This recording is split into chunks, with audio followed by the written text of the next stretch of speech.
Welcome to week 82 economic updates. Obviously, I'm Travis Carter, the host. We've got our special guest, as always, Stephen Petith. Thank you for joining us for another awesome show. Just for the people listening online, type a Y in the chat to make sure you can hear us in the spirit of Warren. Help if I actually had my chat up. All right, fantastic. So, yes, we've got people here listening. Fantastic. Okay, so let's jump straight into it because we've got a lot on our plate today. I'm just going through the notes and there's some amazing things here. So let's start local and let's go with the Australian economy. So the first note, international students have had their hours cut to pre-COVID levels from what I've been reading. I think it's 24 hours per week that they're allowed to work. And my understanding, it still has to be in a regional area of WA, and a lot of farmers are kicking up a stink over this. Yeah. Man, this is nuts.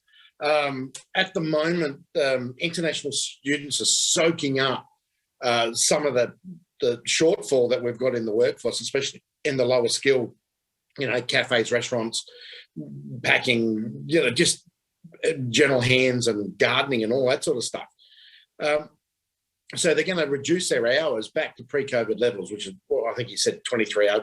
Yeah, it's 20 or 23 hours. Anyway, it's bugger all, right? We need every single available person with the maximum amount of hours that they can get in the workforce, and the government's doing stupid things like this. Once again, it's just making Australia more uncompetitive with the international student market. So if you're an international student, you can go to Canada or the US and work pretty much unlimited hours, right? And you come here and you can only work 20 hours. Well, I think I know where I'm going to go. Plus, it's $500 to get a visa for here, and it's $50. Or I think Canada now is like $10 to get a visa. So where are you going to go? You're going to go somewhere else. This is just stupid. It really is. We rely on international students to fill vacancies that we have in our casual employment. Who's going to do Uber Eats? Right? Yeah. Who's going to work in the 7-Elevens? Who's going to work in any of those sort of jobs? If you go to those jobs, they're international students predominantly. So, it's just another thing where this country is just absolutely going backwards. It's doing the wrong things. And there was a commentator, when I've been driving around, I've been putting the talkback radios on. And one of the talkback radios said, I can't remember who it was, basically just come out and said, there is nothing, Albanese is leaving nothing to the imagination now that he is not a Marxist.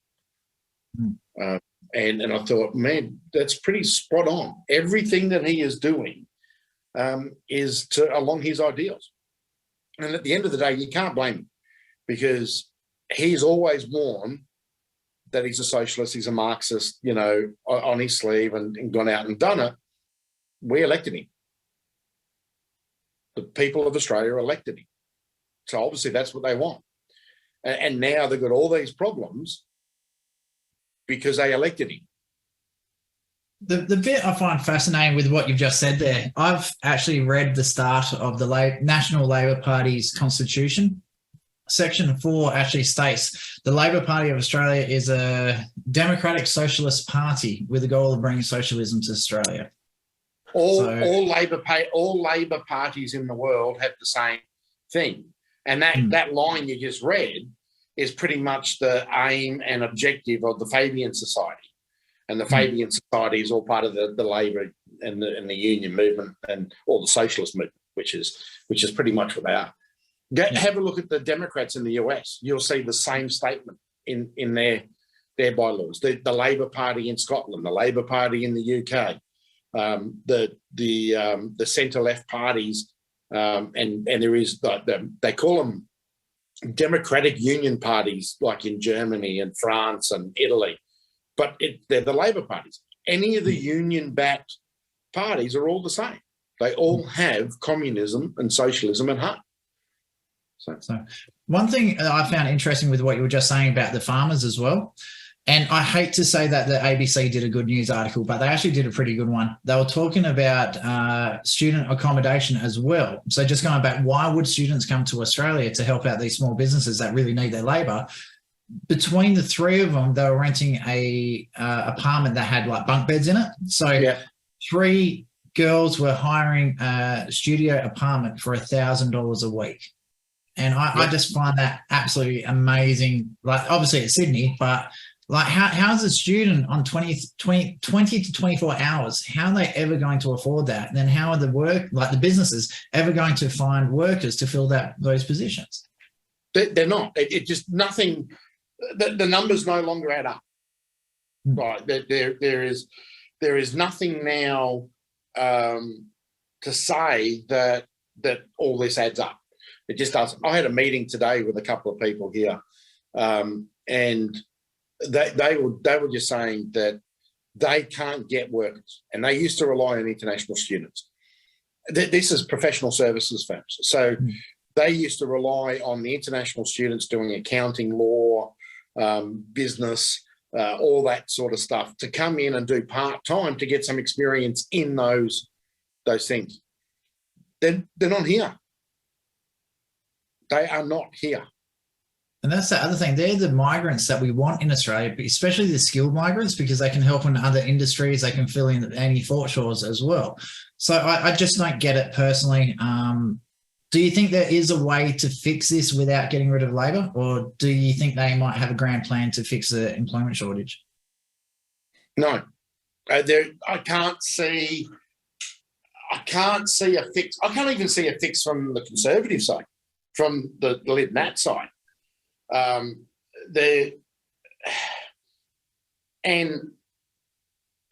a lot of it comes down to a lot of these people haven't employed people themselves. They've never been outside of the political class. They've never been outside of that whole political movement since, pre-university, university, and away they go. So they don't understand how an economy actually works or how a country should work. They've got great ideas and they've read great stuff in books, or they've philosophized with their, beret wearing, fucking tofu eating, latte sipping socialist mates, right? Around inner cities, thinking that this is how our life should be, but they've got no idea.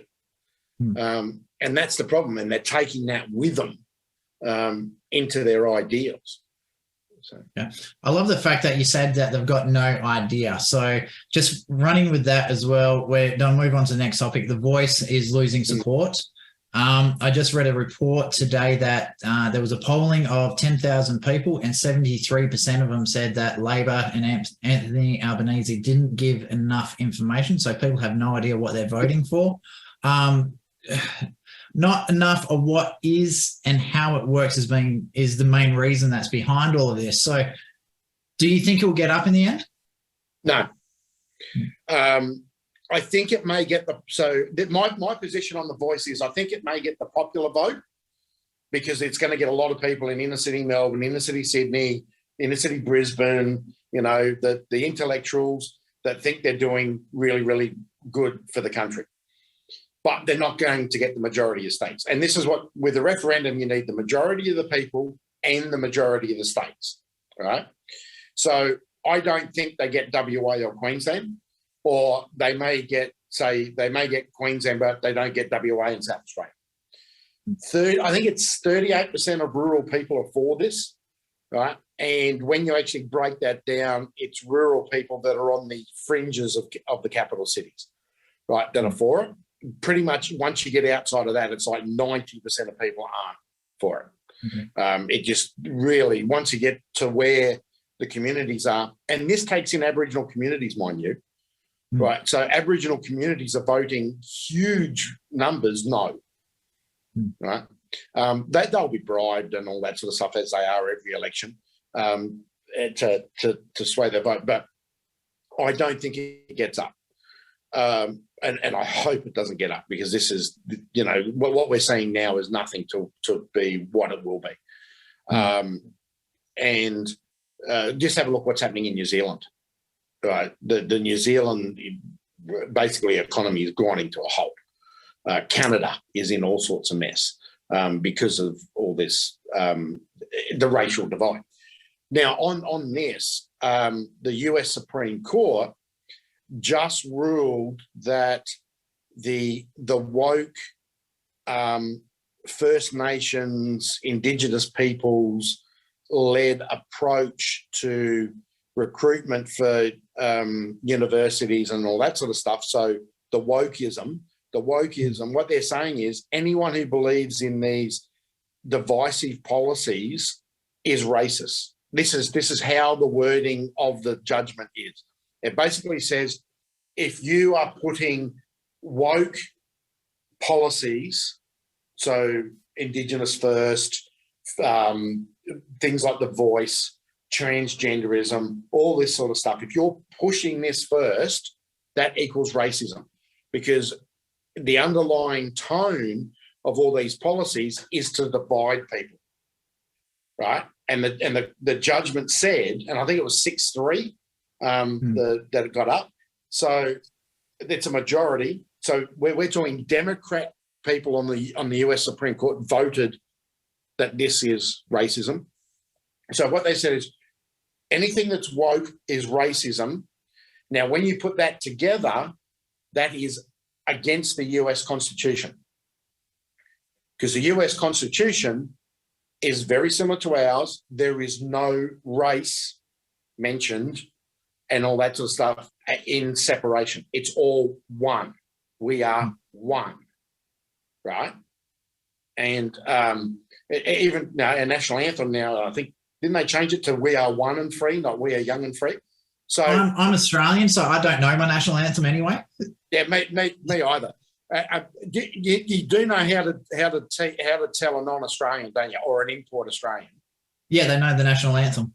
No, well, they know mine knows it. Like, my wife's from Vietnam; she knows the national anthem. I wouldn't have a clue. Like, no.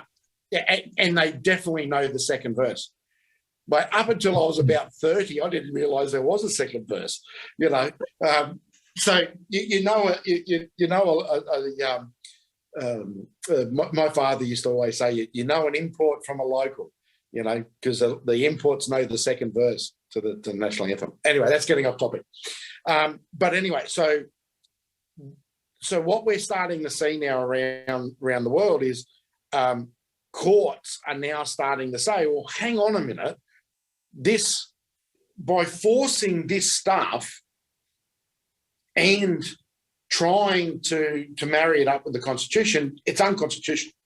So and this is Harvard. I think it was it Harvard, Yale, or Harvard, and anyway, two of the top 5 universities in the US, colleges in the US, had this ruled against them that their entire admissions policy was unconstitutional and they had to scrap it.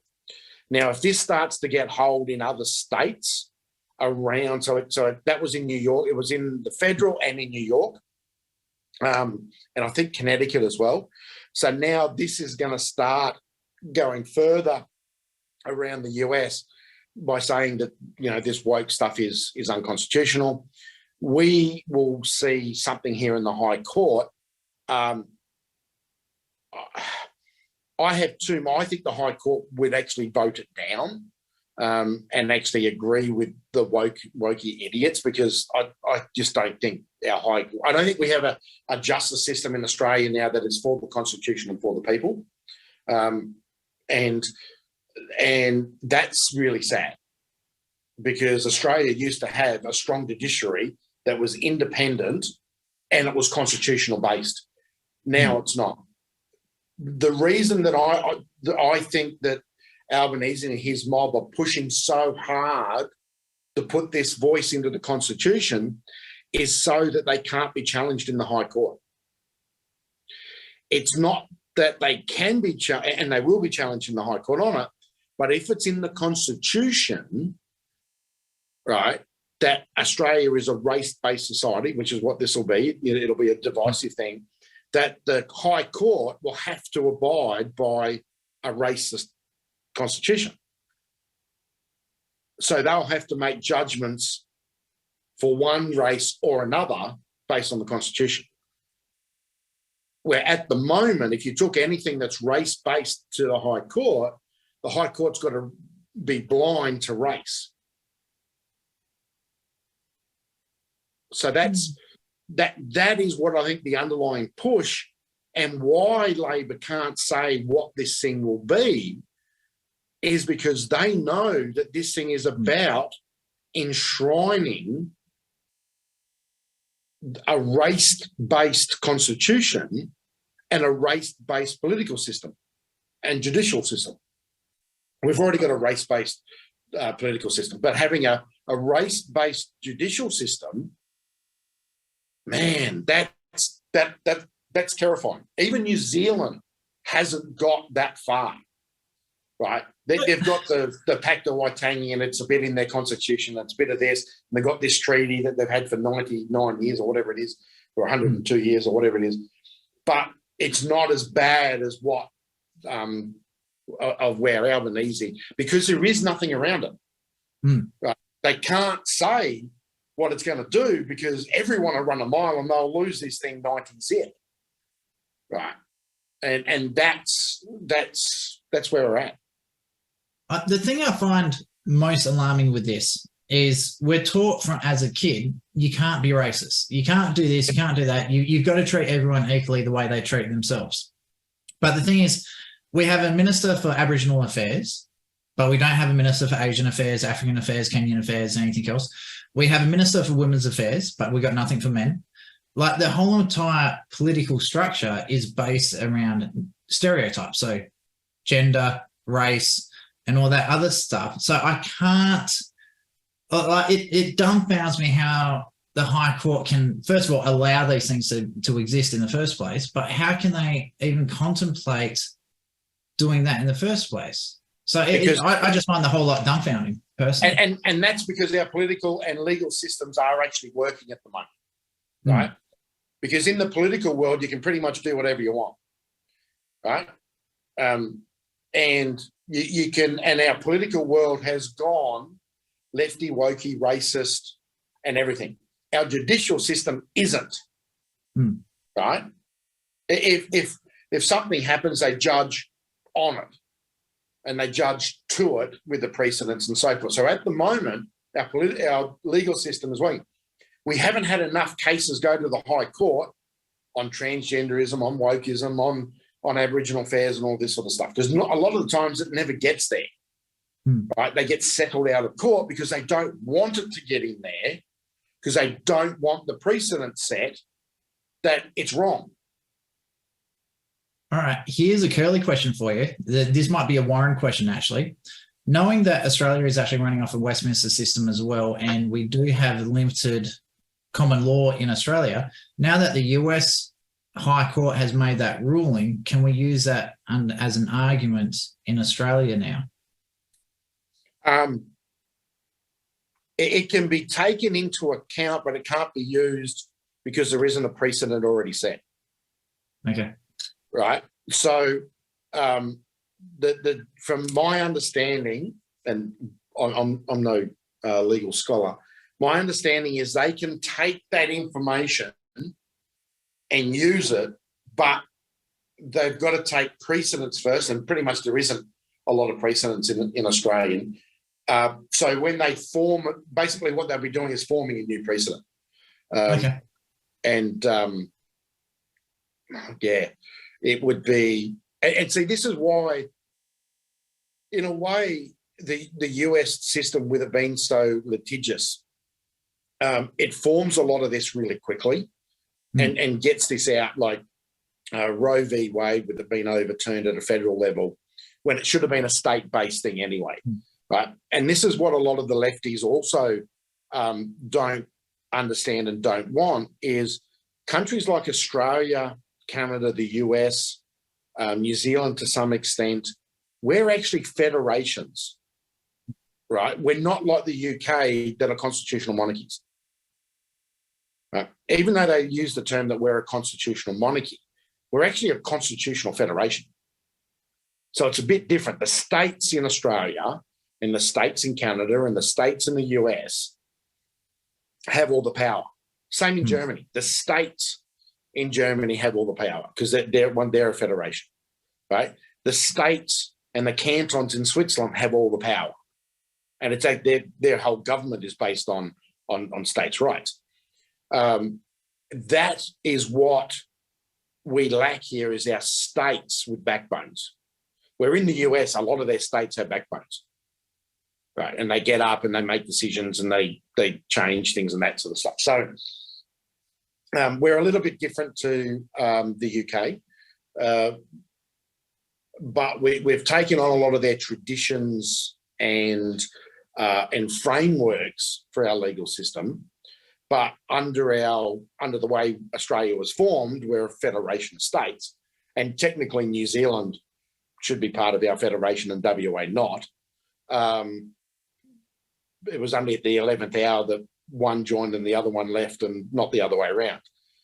It could actually, it's a really interesting thing. When federation was being put together, Australia could have been WA out, the East Coast, the centre and East Coast, New Zealand, Fiji, Vanuatu, Papua New Guinea, and I'm missing one more. Oh, I think it might have been Solomons. And that would have been Australia. Would have been great for holidays. Fiji in there. Oh, it would have been great. Imagine Fiji and Vanuatu as Australian states. I'd be living there. Like, provided we get the tax havens part on it. Oh yeah, but Fiji would have 10 million people easily. Because most people would live there because it'd be a state of Australia. But that's how it could have been, and it was pretty much someone writing letters and then they all went off. But it could have been that. There is some interesting stuff in the National Archives around, letters sent to these colonies, as most of them were at that time, to all join the Federation of Australia. Yeah. All right. So moving on to the next topic, something that's been coming up especially in WA at the moment with the Aboriginal Heritage Act. There seems to be like this war on farmers at the moment. So WA, we've got the Aboriginal Heritage Act 2021. We've got the Native Lands Act that's coming through, and then they're also pushing a ban on live exports again, even after the one that I think it was Kevin Rudd did it in 2007 or 8. Gillard, was it? Just again, another knee-jerk policy from Labor. When do you think the government will stop attacking farms? I wish it was 10 years ago. And this is the other problem is this is all state-based. So farming pretty much is a state-based thing, except the international exports. The states is using a loophole, a quarantine loophole to get around using Biosecurity Act. Yeah, Biosecurity Act, to get around banning sheep exports and that. And it seems to be every other day we've got a war on farmers. We should be the largest, most productive farming nation on the planet, right? We've got water, we've got space, we've got ingenuity, we've got technology, we've got everything that should be being used. But the idiots I reckon if you surveyed half the politicians and said, where does your state come from that you get in your members' dining room, they'll probably say Coles, right? Because most of them wouldn't have a fucking clue. I reckon that's how clueless they are. I think it was 6PR over in WA, they were talking about farming, and this lady called up and said, "Why? I don't get why the farmers are so upset. Why don't they just go down Coles and buy their food?" And that was actually on radio. Yep. I know, and we're raising kids now that have no idea how food is produced. And then they go off on these stupid things about you're going to eat insects and that sort of stuff. Well, the market has already said that they want. So McDonald's, Burger King, KFC in the US, all of them have dropped their plant-based meat alternatives because no one was buying the menu item. At one stage, the menu item, I think they dropped the plant-based Big Mac in the US.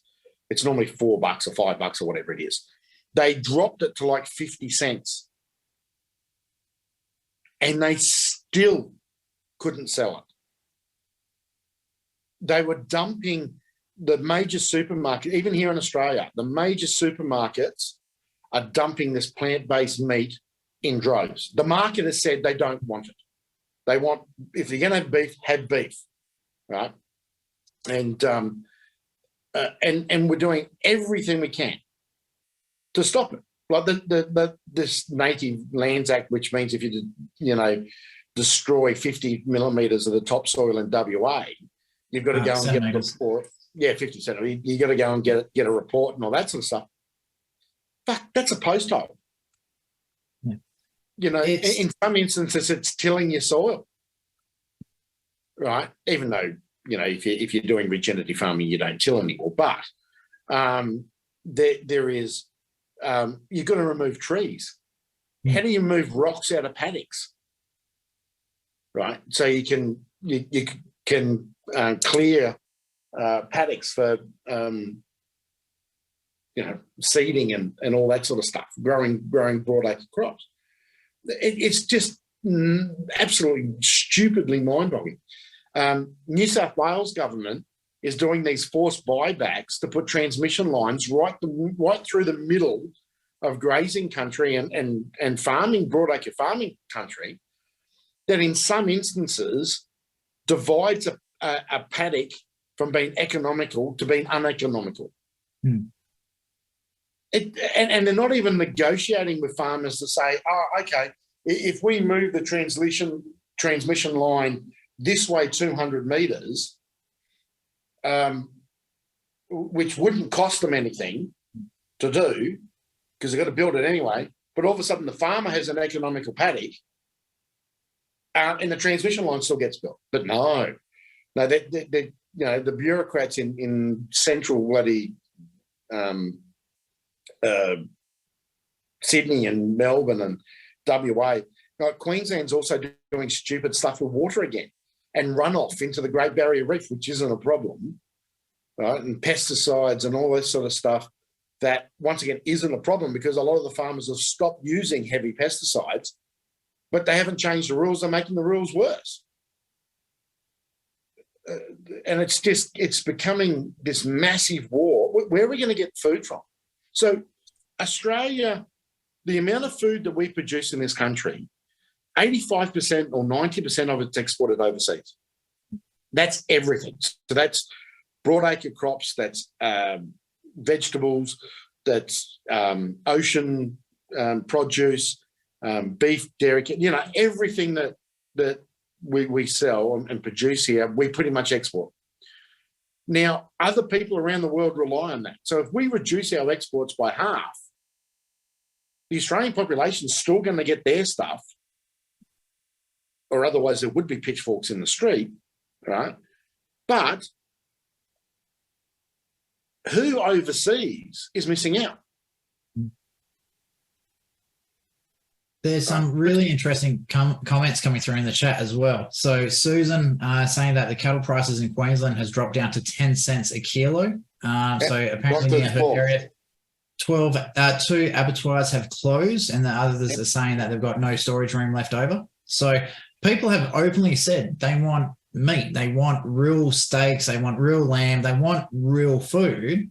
I just don't understand why they're pushing so hard for insects. That one just blows my mind. Like, there's no way in hell I'd ever be eating it. So, I don't mind the tarantulas in Vietnam and that. Yeah, I'll pass. You get the battered tarantula. You do that once.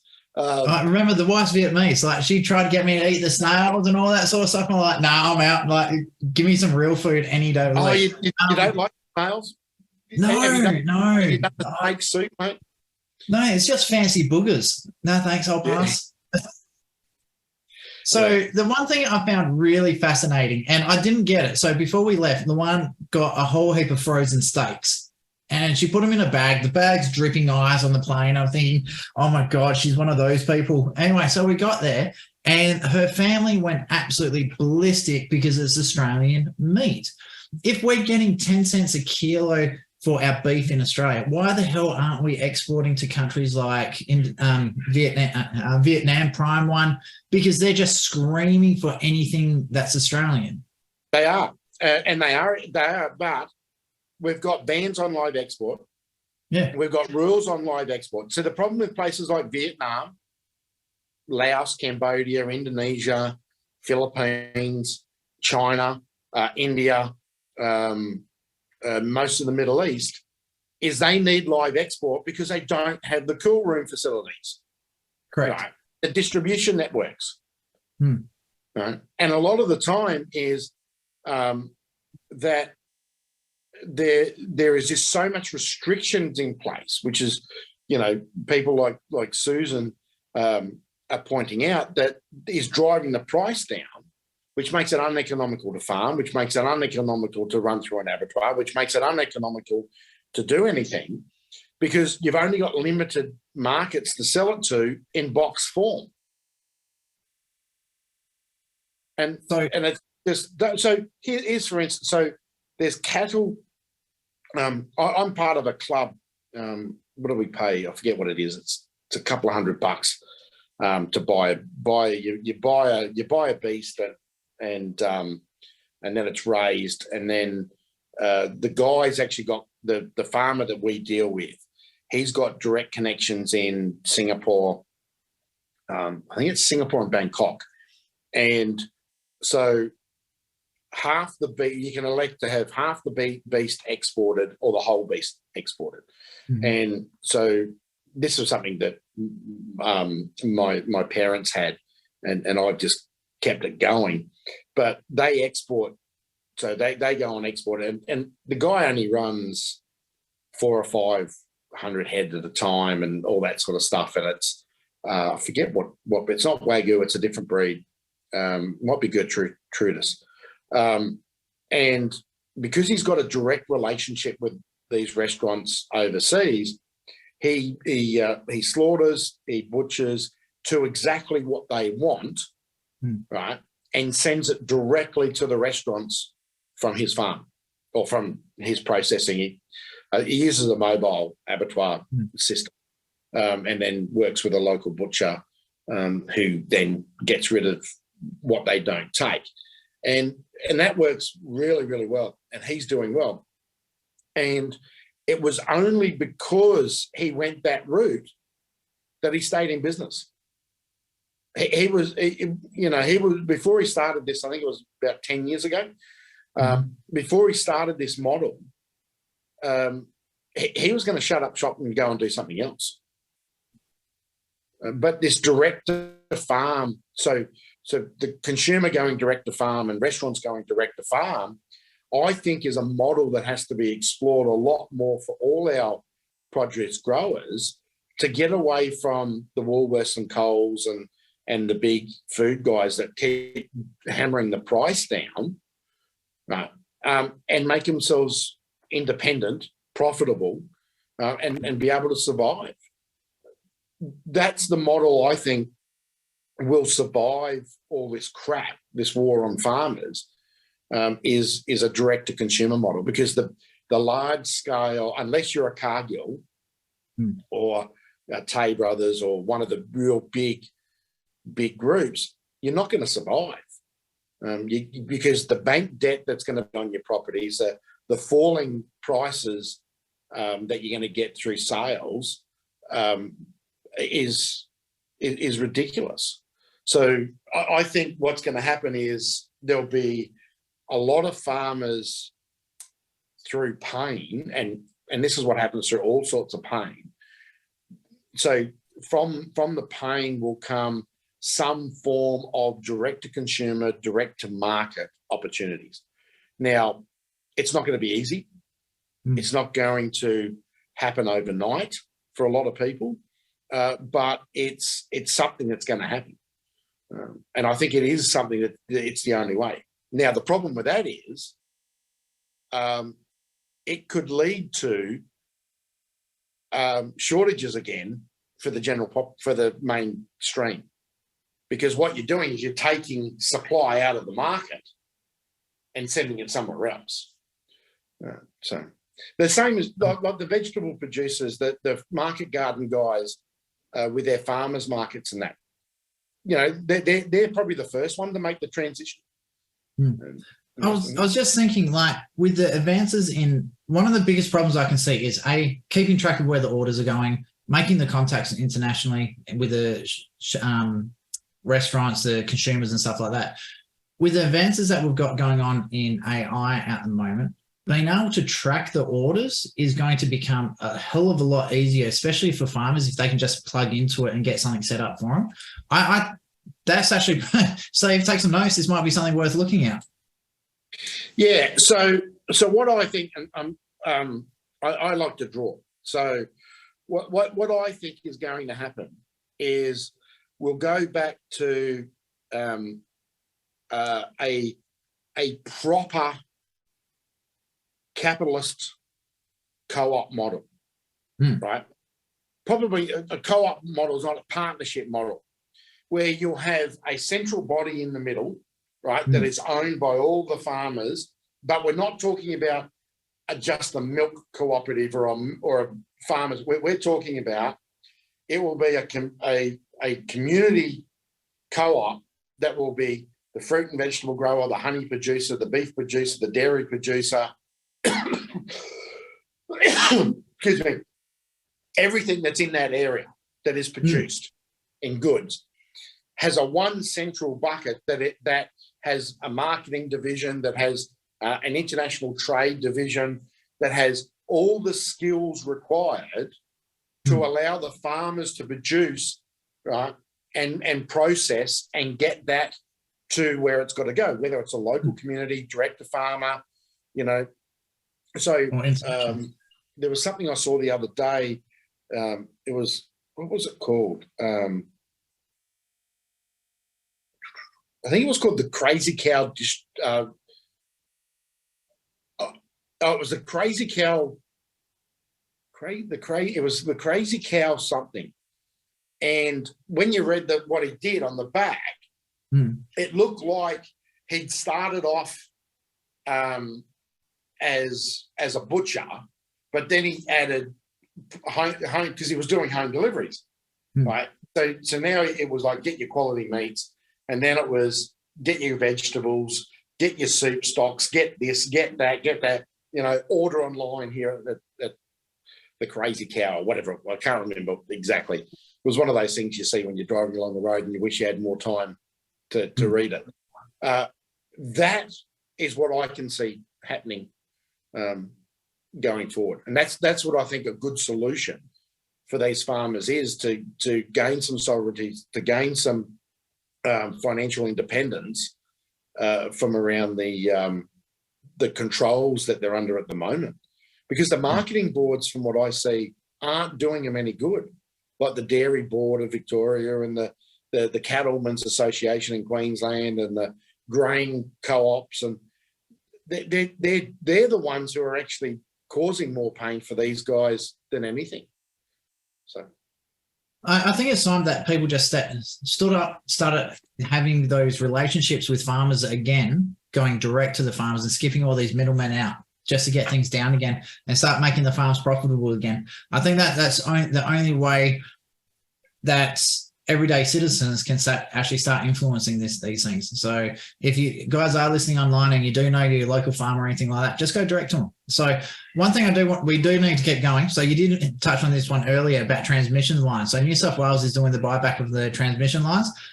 Indonesian PM visits Australia and also meets with Albo to talks for closer relations. Yeah, I think this is good. I've been preaching Australia should be. My air conditioning is making all sorts of weird noises. Sorry for that. I think we should have been doing stronger ties to Indonesia. Now, when I was young and at school, our school used to run Indonesian language courses as part of the curriculum, right? So we're talking 80s and early, 80s.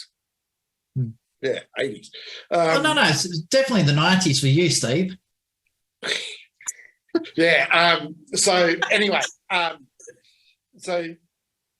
and we started to have a really strong link with Indonesia, and then all of a sudden it just went pear-shaped when Paul Keating got in and fucked everything. And then from there, consecutive Conservative and national governments didn't do any better either. But we should have always had a good focus on Indonesia. It's right there. It's 200 million people on our doorstep, right, that need everything that we've got, right? But because you get neocons in government that think that Indonesia is going to invade us, how the fuck they're going to invade us with 2 tin cans and a fucking whirlybird that doesn't fly, it's beyond me. I can always remember when I was in the Navy going to places like Surabaya, Yogyakarta and all these places and seeing the Indonesian Navy all tied up at wharf and then talking to the locals, right? And they say, oh yeah, those ships never go anywhere. They don't run, right? And it's like, wow, they've got a big Navy, but it never goes anywhere, right? Because it just doesn't run. And so, military intelligence guys, we used to joke and laugh at them because most of them were idiots. All you had to do was literally ask them and they'd tell you what was going on. You didn't have to try and do it covertly. But anyway, back to this. Indonesia needs what we've got. Indonesia has a growing young population that wants good stuff, wants good food, good water, good education, cars, blah, blah, blah, blah, blah. Australia also needs what Indonesia can help us produce. Indonesia has the ability to be a manufacturing hub that we can't be, right? Run steel mills, run aluminium presses, run all that sort of stuff. So instead of sending all our shit to China now, we could send it to Indonesia and support Indonesia. Right. And then go from there. We're still in the Asian sphere. We're still doing everything. It's closer. It's easier. And look, they're a great bunch of people. So. And for all the greenies out there, it means if we are shipping to Indonesia, they're going half the distance, which means the greenhouse impact is half as big. Well, it's actually going to be a third the distance. Oh, there you go. So yeah. I don't know. I'm just trying to come up with something to annoy them. So yeah. Look, the best way to annoy a greenie is drive a diesel car and have it spurt black stuff out of it. You haven't seen my new Hilux, have you? No. It's a 95 diesel. It is shocking, about 16 litres per 100 Ks. It's gorgeous. I love it. So. it's beautiful. Bird, baby, bird. I call it rusty because she's got more rust than actually metal in it. So, yeah, it's a farm truck. She's brilliant. She's gorgeous. Don't fall too much or it'll fall off. But, yeah, so this is a good thing to have the Indonesian PM in Australia. Should have been there for ages. The problem is his term finishes next year. So is it too little, too late? What? Possibly. I'm hearing rumours of a double dissolution, so that might be at the end of this year. Yeah, look. But I was talking about Widodo's term finishes as well. Oh, okay, yeah. At the end of this year and that. Australia, yes, we could have a double dissolution. I think he's got the triggers now with the housing bill falling over, and there'll probably be another bill that the Greens go against shortly. Once again, phenomenally, he's blaming the coalition. No, it's Lydia Thorpe. It's the coalition's fault for not supporting our bill. Hang on a minute, they're the opposition. Of course, they're not going to support your bill, and you won't support their amendment. So, how can you expect to get something through if you won't negotiate? And that's the other thing that I find fucking stupid with this country at the moment is no one negotiates. No one negotiates anything more. Try and get deals done with people who don't negotiate It's fucking atrocious. Yeah. People start negotiating, start getting back to bargaining and moving stuff backwards and forwards. And if they don't, go somewhere else and find people that do. It Shop around. drives me insane. Real estate agents are the worst, because they're all thinking about their bloody back pocket rather than actually trying to get the right deal for both parties. Okay. Sorry, that's the end. No, it's all good. It's all good. This is a chance for you to rant and rave. It's good. People love it. So get passionate, get fired up, match the color of your hair, which is awesome. So moving on to the next one. So the July 1st budget is actually out. We're already starting to see some of the impacts from it. You want to do the list, or you want me to go through it? Because there's I'll go through it. So, we're now in July, so a lot of the budget stuff's kicking in. I've just picked 5 here that I think are going to hit the hardest to a lot of people. The first one I picked is the pension age is now 67. Now, this is not the retirement age, right? You can retire whenever you want. If you've got self-managed super, as long as you're 60, you can take it. This is when you can access the Social Security pension system. It's now 67, up from 65. It will go to 70 and beyond. They're saying it's because people are living longer and all this sort of stuff. It's not. Shit. It's because their Treasury's running numbers going, we can't afford this, we can't afford this, and it's growing at such a huge rate. So for those who are thinking that, they're going to get a pension sometime soon, no. It's going to keep getting pushed out and out and out. So people of my generation and younger basically forget ever seeing a Social Security government pension. So you're going to have something on your back pocket to help you go along. The next one just want to say something.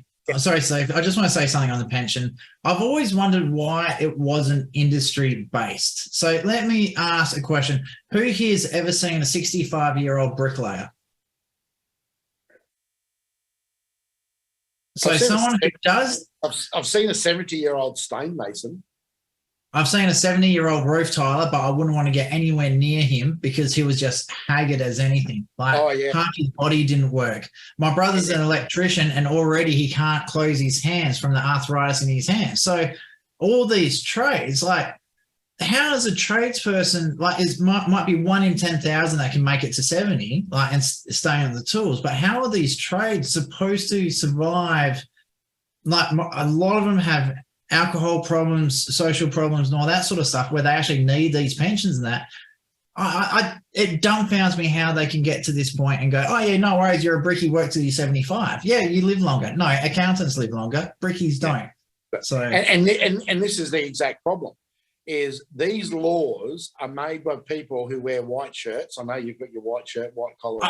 It's salmon, thank you, salmon. The wife got it for me, and she was very strict. It had to be a salmon-coloured shirt, and I'm like, wow. It looks white on my screen. See, blue collar, mate, blue collar. But that's the problem. A lot of these laws and legislations and rules and that get regulations that get put in place are made by white-collar people that sit in heated offices all day, right? And nothing affects them, so they don't think about the bricklayers, the carpenters, the trench diggers, the post hole diggers, anyone who works, farmers, builders, carpenters, cabinet makers, welders. Imagine welders and mechanics and all that sort of stuff.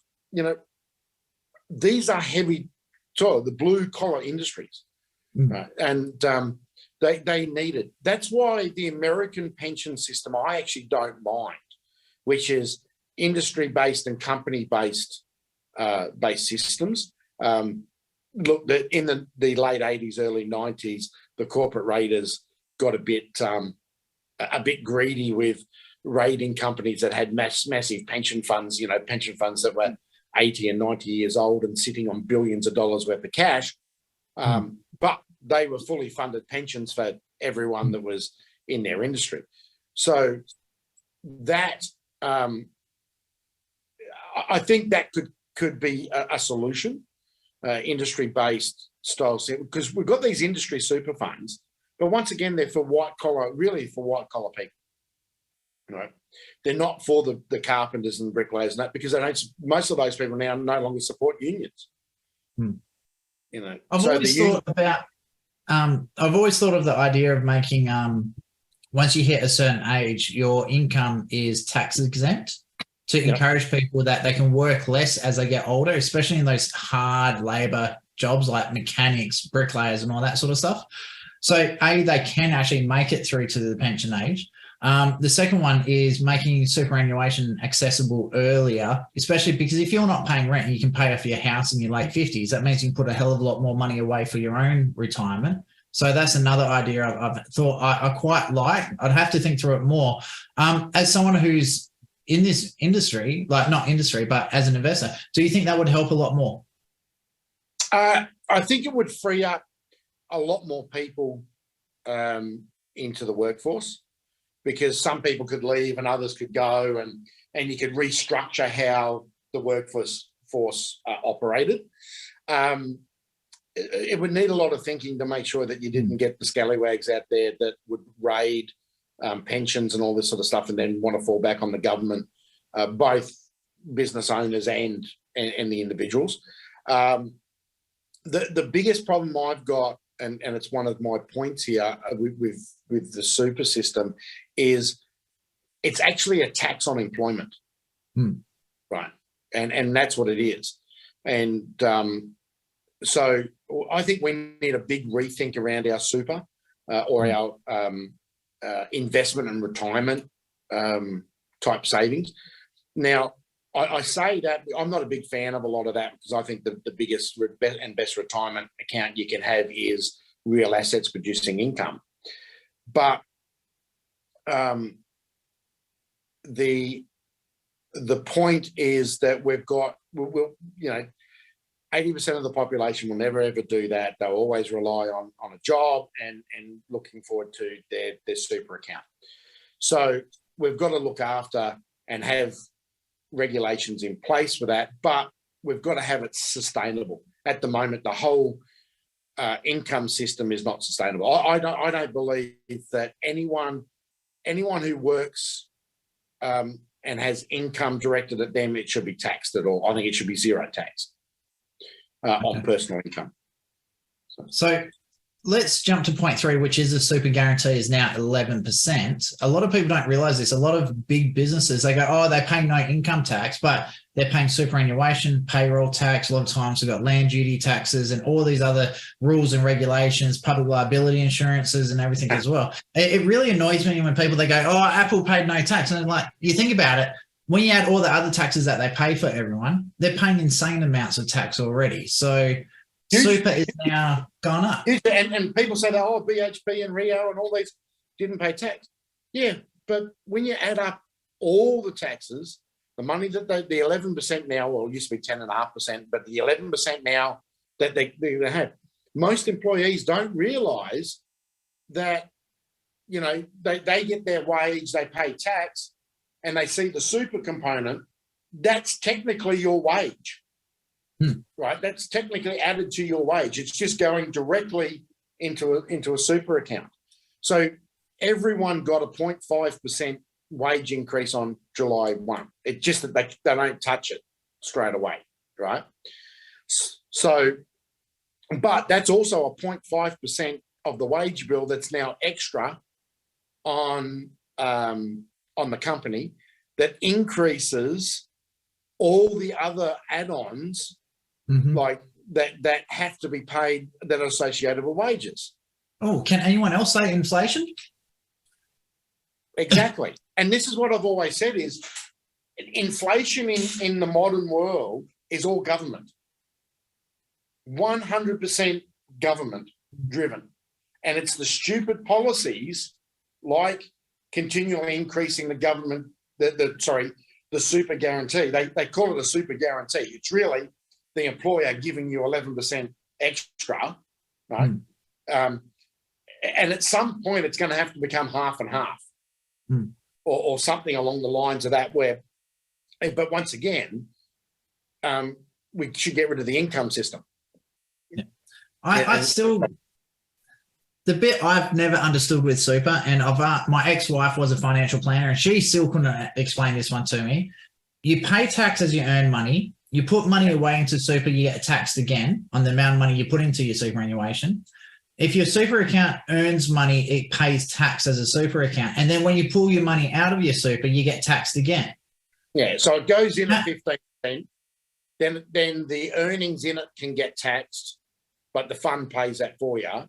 And then when you pull it out, you've got to pay the 15%. And then you've got to pay a fee each year for insurances and for your fund manager on top of that. So arguably you get taxed 7 times. Yeah, but don't forget GST. Oh, and GST, there you go. So 8. Don't Medicare levy, and don't forget all the other hidden taxes. Australia, I saw it was someone on, I can't remember what it was. There was someone earning $100,000 a year, paid $57,000 a year in taxes.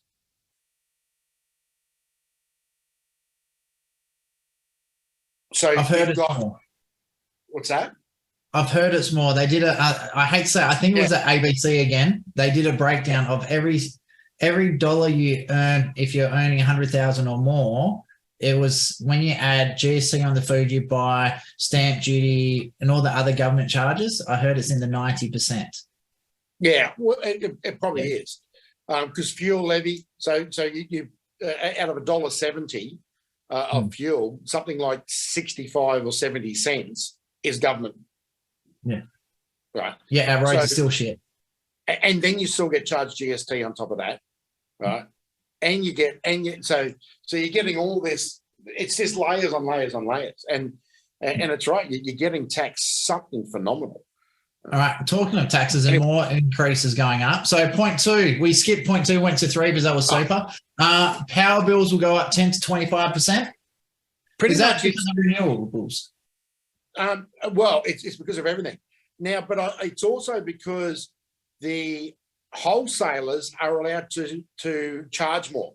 So in the budget, there was a part of the budget that allowed the wholesale generation wholesalers to charge more because of the increased costs. So the increased costs on a generator is because of government policy to go renewable and have all these carbon credits and all this bullshit. So the generation costs are going up. They're pushing the cost of gas up, and Australia's predominantly gas now, or moving more towards gas because we're not renewing our coal power stations. Renewables just aren't there. Renewables are still only at like 10 or 12%, but not for 24 hours. So they're at 12% of generation capacity for about 4.5 hours a day. So really, when you do the numbers are fudged something terribly. Renewables only supply about 3 to 3.5 to 4% of power in a 24-hour period that's generated. Right. So it's nuts, absolutely nuts. So people, I think WA's got the smallest increase. It's only like 4 or 5%. Queensland's got like a 19% increase. Victoria's 24%. Tasmania, Tasmania had about an 8% increase because they're shipping so much power to Victoria that the locals are getting penalised for being green, because pretty much all of Tasmania's power is hydro power because it can. Good on them. They can do it. That dumbfounds me. Tom Price has a 12-metre tidal difference every day, like multiple times a day. Why the hell aren't we harvesting? Like, the natural energy stored there is immense. So it dumbfounds me how stupid the government is. So with these increases, I just want to throw a question to you. During, I think it was 2021 in WA, we had a bills lock. So The McGowan government said that our household bills will not go up this year. Is this more of that just catching up to the freezes because of during that last couple of years? Yeah, so everything that there's two things really happening in our economy with pricing is the Morrison government fucked up a lot during COVID by putting a lot of the freezers on, and the Turnbull sort of government before that fucked up even more by, this is federal level, by allowing freezers and forcing the state governments to freeze certain things. Now, all that has to, because everything's risen, just our purchasing power has gone down, right? And our exchange rate, to 60 cents when back then it was at 75, or closer to 80 or 90 in some instances, but to the US dollar. So that has created a wave of catch up of stuff that's got to happen to make things economical, just so people can actually do what they've got to do to keep the lights on from a power perspective, or a water perspective, or a waste perspective, and all that sort of stuff. So a lot of it is just it's government induced short-term fixes that are causing long-term problems. Okay. Talking of long-term problems, now I've seen this one. Personally, I don't agree with it. I think this is just on spiral inflation even further out of control. So minimum wages have gone up to $23.23 an hour. Yeah. So we run a cleaning business from home. So it's getting to the point where we can't hire cleaners because when you add with the award, there's all these other little extras. Like if you clean the toilet, you've got to pay more. If you do this, you got to pay more. Then there's a minimum hours per shift as well. And there's all this. We don't have a choice. We actually can't hire people through the books anymore. We have to put them all on contracts just because of what's happened with this alone. This was the straw that broke us from being able to hire people. So how much of an impact do you anticipate this is going to have on inflation? Now that they've said that the inflation's gone, I think, from 6.8 to 6.3, are we going to expect to see it go flying through the roof again? In some instances and in some industries, yes. Cleaners, aged care, and this is the stupid thing, is this government and a lot of governments, even the Morrison Turnbull government had the same thing, and a lot of the state governments say, we've got to look after the lower paid worker, right? Well, the problem is that there's caps on a lot of this stuff at the other end. So if you're a cleaner in a hospital, or you're a cleaner in an aged care facility, or you're something, that facility only has X amount of money that it can afford to pay different people, because there's caps on how much they can charge their customer, right? So you get the flow-on effect down. What this will do, so this was a 5.6, whatever it was, 65% increase to the hourly minimum wage. Businesses like yours, and I know a lot of other businesses around, that this will switch them from being employed to non-employed, to basically casual employees having to run their own ABN, which has its own challenges for a lot of people, to people just going, you know what, I won't put that casual on. I'll see if my staff can pick up that little bit of slack, and I'll try and work out a under the table way of compensating them.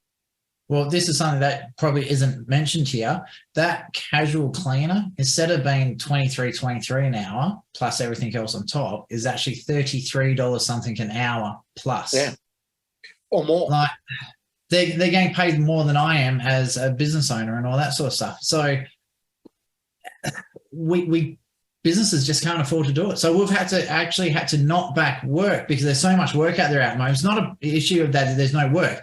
We actually go backwards by putting more people on because we can't charge more because people just don't have the money there. Like they're screaming for workers.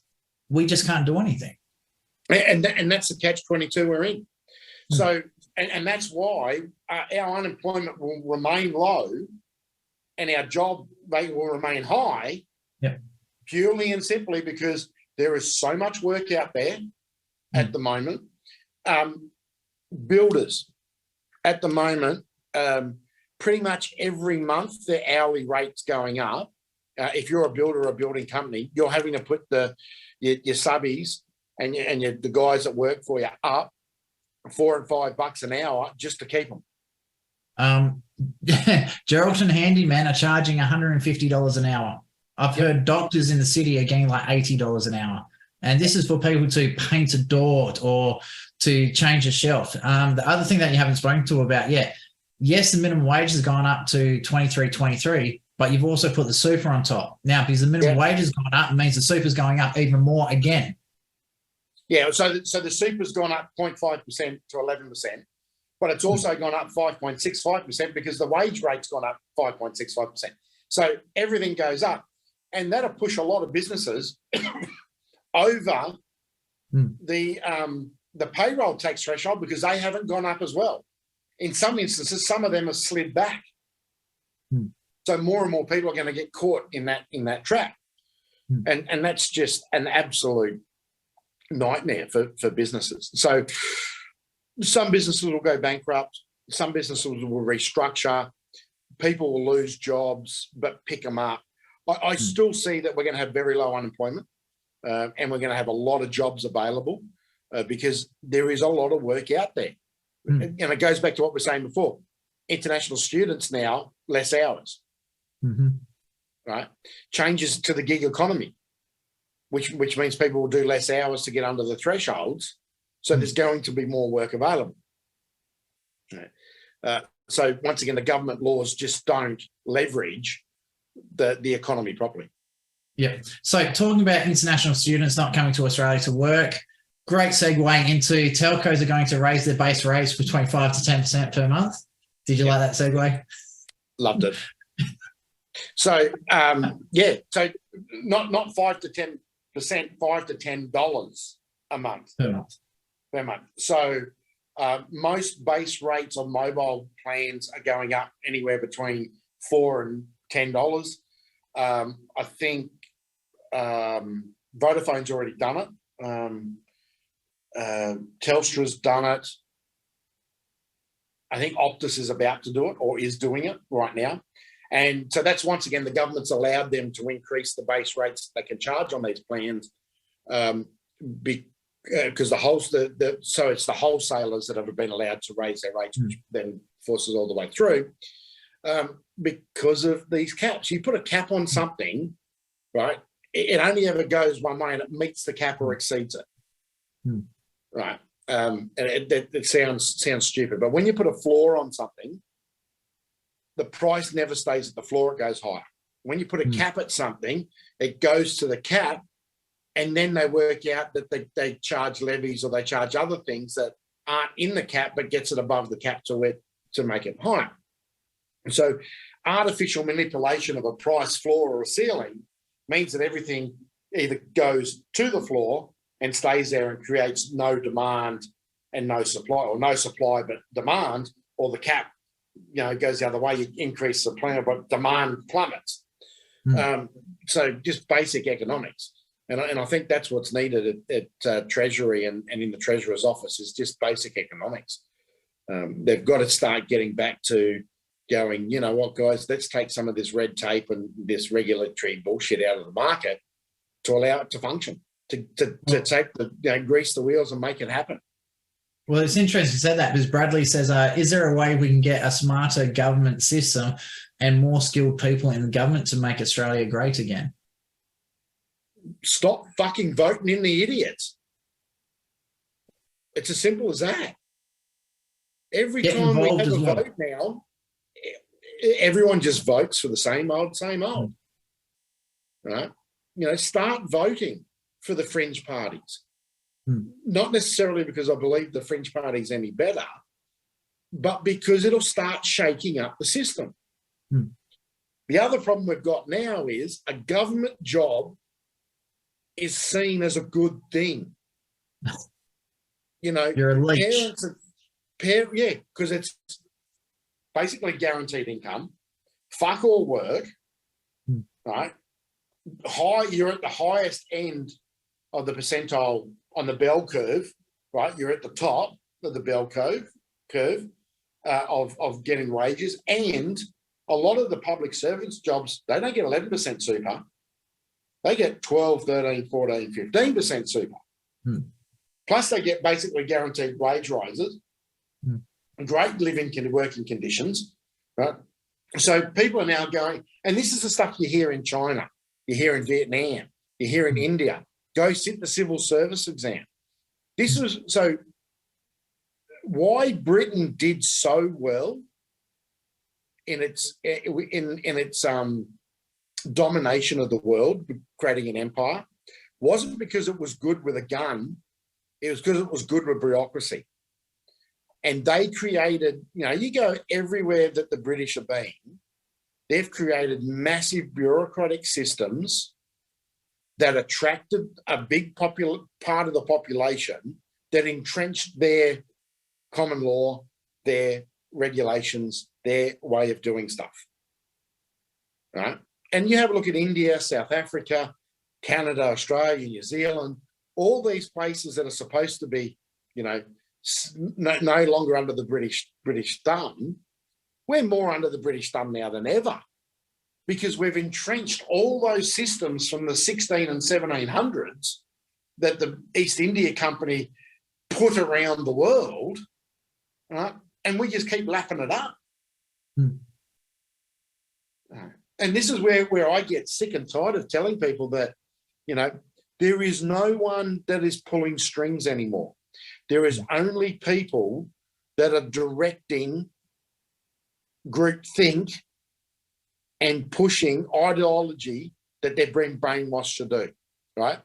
There is no puppet masters sitting there anymore, because they were all around, well, in colonial times, they were around in the 16, 1700s, right? That set this train on motion. In the woke context, they were the ones getting into our school systems in the 50s, 60s, and early 70s. They're all dead now, right? And everyone that was training them are dead now. But because of groupthink and because of ideological brainwashing, and pretty much a lot of this now is religious based, it amazes me how people think climate change is such a serious thing, but then denounce the Catholic Church. It's the same thing, you idiots. It's corporatized religion. You know, one person's God's CO2, the other person's God is a man in the clouds, right? Yeah. It's corporatized religion. Just going back to Brad's statement before, one thing I'd love to see is, as someone who's actually ran as a candidate, I won't say which one because it's for each person to make up their own mind, the amount of people that actually get involved in politics, considering politics rules everything you do, like every aspect of your life, and if you don't like it, well, get out, then that involves going to another country. I'd love to see more people getting involved on the grassroots campaigning side of things. If you want good politicians, find one that matches what you actually believe in and get out there and help those candidates, because it's next to impossible to find good volunteers. So if you really do want a new system, you need to change who you put in there. And the only way to do that is by actually supporting the candidate that you believe would be a good candidate. Yeah, and that's, I've got to, at the moment, I'm a bit cynical on the political process. I've been involved in it for so long. Is I'm more worried about the person that wants to be a politician today, or wants to be prime minister today, or wants to be premier today, than I was 20 years ago, or 15, 10 years ago, because I'm finding most of those people are more narcissistic, dictatorial, absolute people we don't want, right, joining politics, rather than the person that we do want. What I'm finding is the person that we do want, they get involved and then go, oh, this is fucking bullshit, I'm out of here. Pull the ejection lever and leave.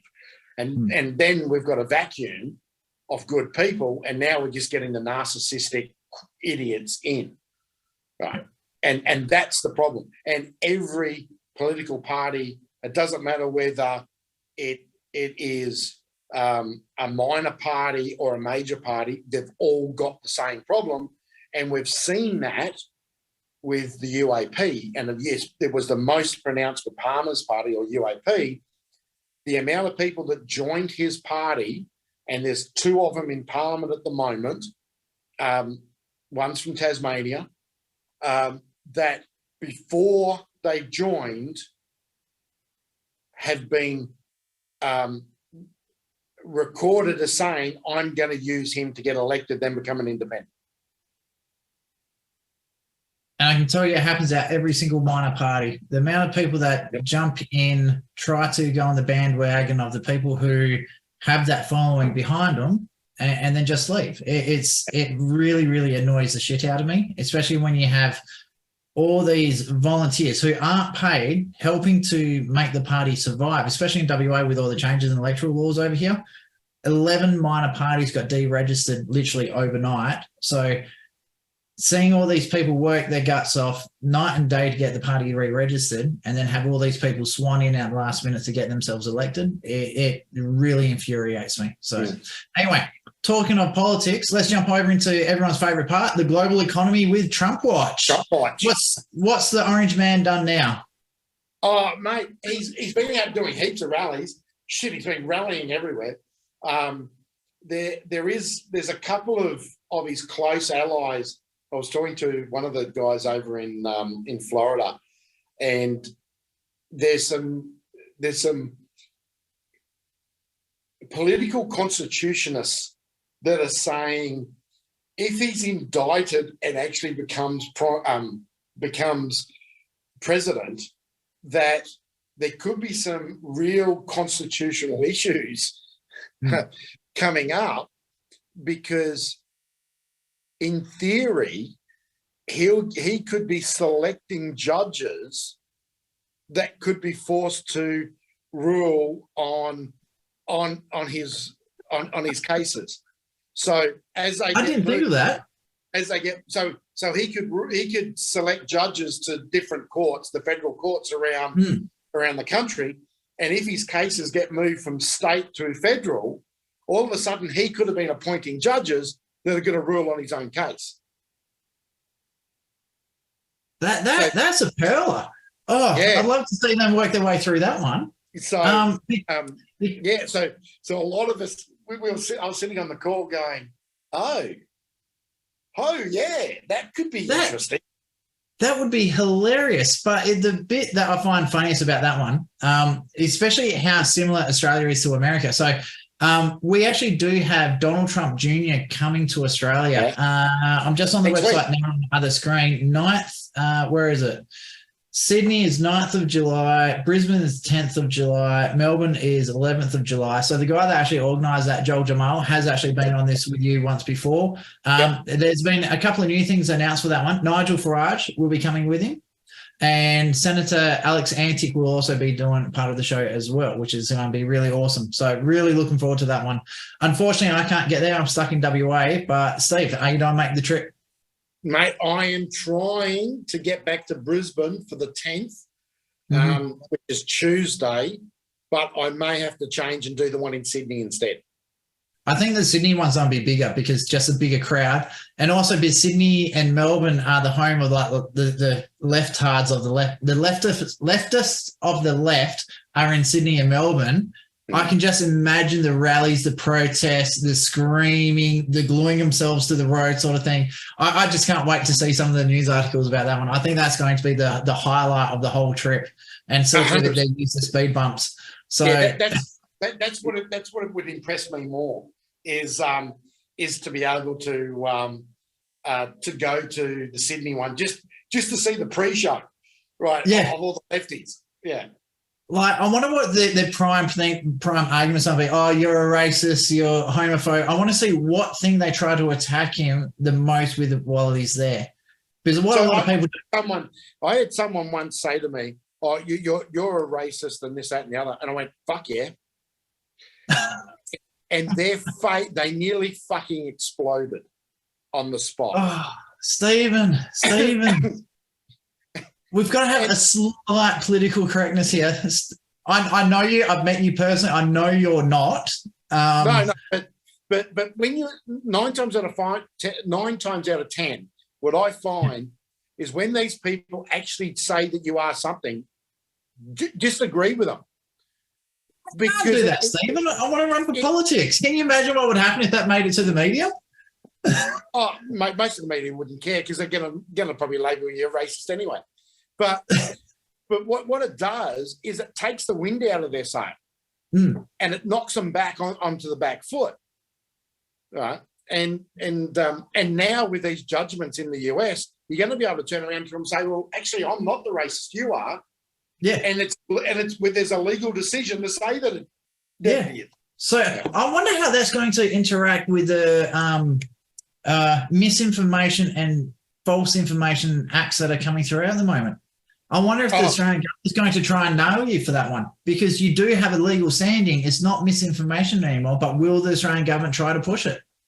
They will. So when you actually have a read of the white papers that are around the legislation that's coming out about these truth commissions, it is literally what dictators use to control the media in socialist and communist countries.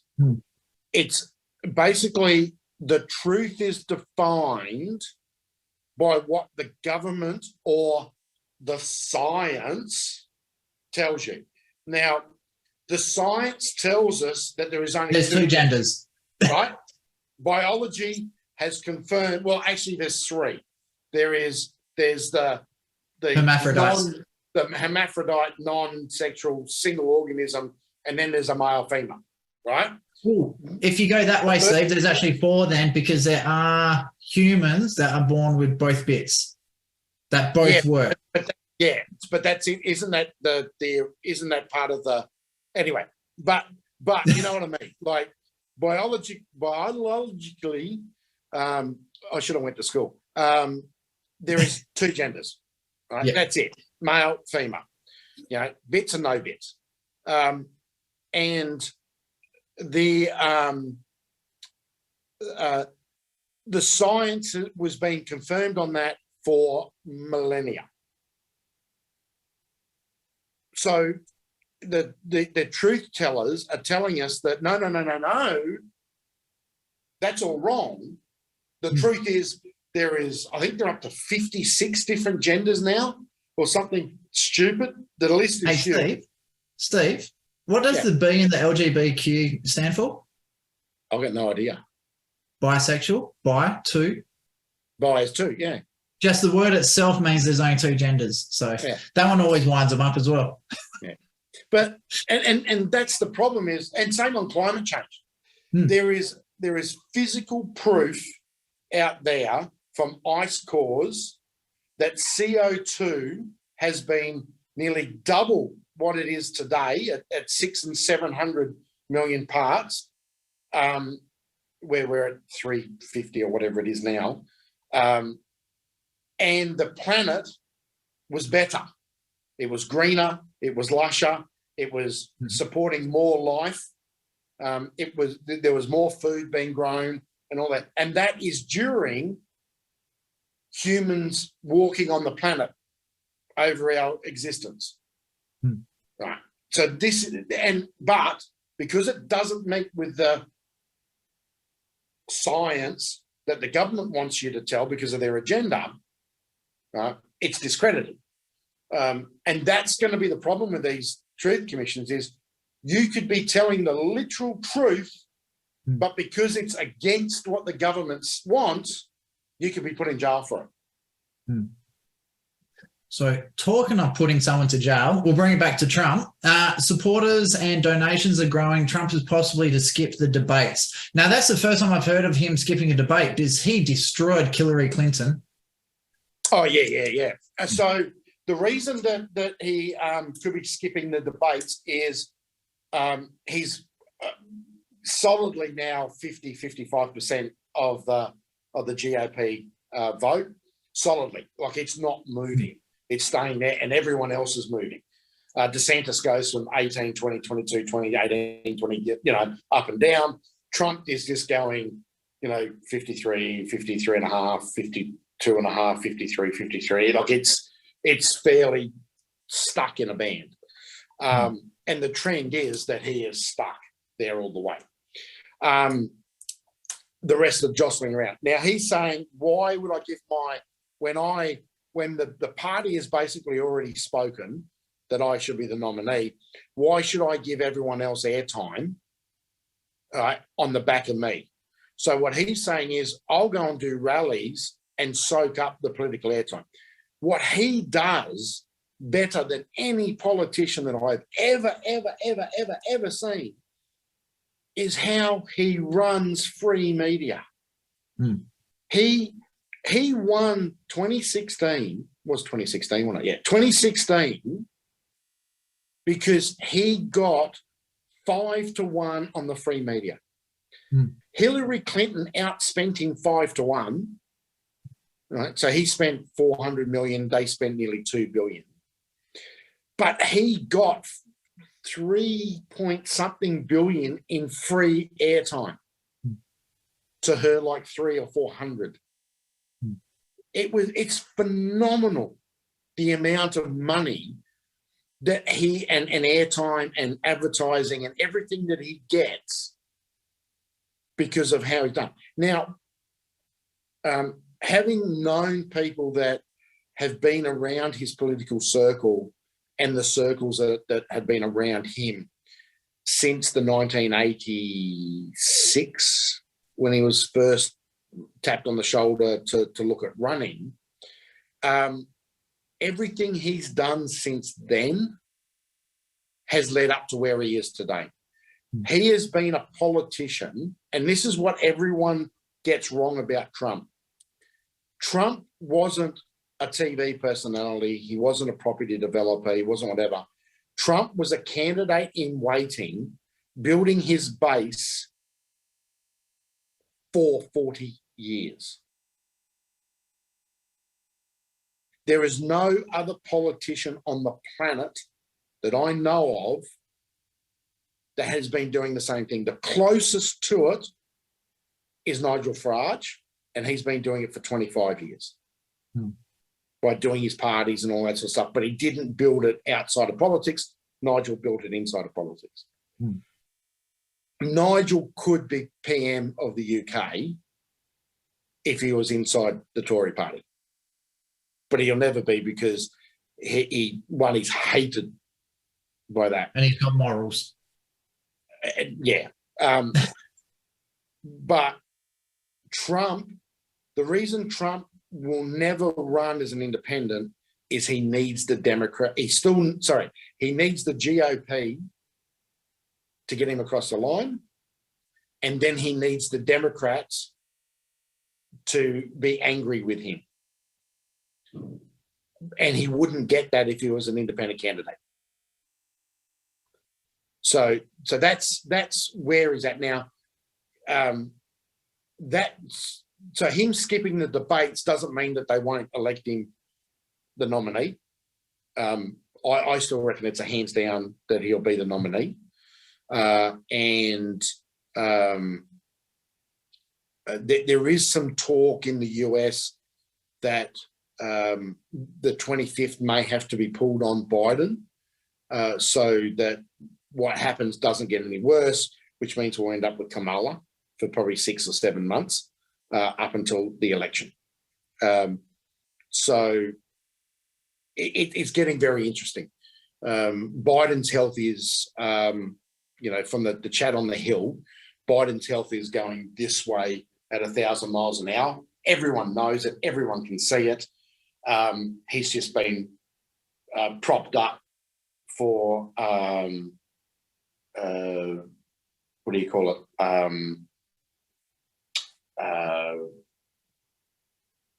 Political purposes while they get their shit together on their side. There is talk that Michelle Obama has been tapped on the shoulder by the same people that put her husband in the White House to make a run for a governorship. So that could be an interesting thing. It's funny. We've got Aidan saying RFK Jr. would kill Biden in a debate. To be honest with you, I think anyone would kill him in a debate. If his heart rate gets so high, he'll probably just have a heart attack and die. Not trying to be harsh to Biden or anything, but I personally think this is senior abuse. He shouldn't be anywhere near politics at this stage. He should be in care. It's insane what they're doing to him. It's elder abuse, 100% elder abuse. So I find it disgusting personally.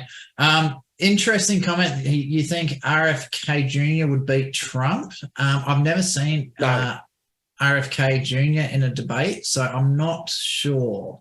No. RFK, the problem that RFK's got is his Kennedy. That's working for him at the moment, but he's still a Democrat at heart. The Democrat Party hate him because he's making Biden look bad. And that's not bad. I think Biden's making Biden look bad. Well, yeah, that is true. A photo of Biden makes Biden look bad. The establishment would welcome Robert Kennedy in the mix because they've got so much over the Kennedy family that he wouldn't be able to get over. He'd be led around the merry-go-round the same as Trump was in his first term. Why Trump is so deadly this time around is he knows how the game is played. He's an insider now. He won't be led by the CIA, the NSA, the FBI, the deep state, the swamp. Yeah. Robert Kennedy, even though he's been around politics, and he was part of, administrations before, he's still a bit of an outsider when it comes to the deep state, the swamp. And he says the right things, but he will still get crushed. Yeah. Now, him versus DeSantis in 2028, now that is a matchup that could be. So we could see in 2028 a Robert F. Kennedy. I think it's Robert F. Kennedy Jr., isn't it? I think so. Yeah, against someone like DeSantis, but RFK running as an independent. Okay, here's a thought for you. RFK Jr. versus Donald Trump Jr. Trump Jr. would get eaten alive. He's not his old man. Okay. I've been at rallies and I've been around him, and he's nowhere near his old man. Ivanka, on the other hand, oh my God. Really? Yeah.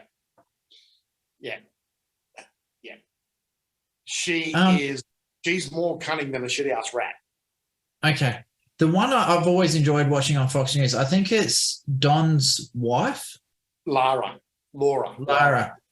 Trump. I've heard her on, I think it's Fox News in America. She's phenomenal. I think she is awesome. She's really quick, like grabs things immediately. But again, how would she go on the big stage? No, would get eaten alive. She would need to do state-based stuff first. They all would. All the Trump kids would need, because they haven't been playing politics from day one. So Ivanka wouldn't, because she's now in a Jewish family with a marriage to Kushner. That just wouldn't work. Trump Jr. plays off his dad's name, but he's not his dad. And could be, if he played politics from, like, if he switched tomorrow and did everything that his father did to make a platform or take over his father's platform, yes, he could be dangerous, but he's not. He's a sideshow to his old man at the moment. His brother, on the other hand, is this Eric? Eric is going to be a very switched on businessman. Going to be a very, very switched on businessman. I'm very impressed with the Trump women. And when I say the Trump women is Ivanka, Melania, Lara, and Eric's wife. It's like the men are batting way above their average. when it comes to Isn't that Trump through and through? Like, look at some of his wives. Like, they're phenomenal. And then you've got Trump. 100%. They all bat, like normally they'd bat at 6 and 7, but they're batting at 9. They're batting at 1 and 2, right? They've nailed it out of the park. Yeah. Okay. All right. So batting above their averages, we're going to move this one on.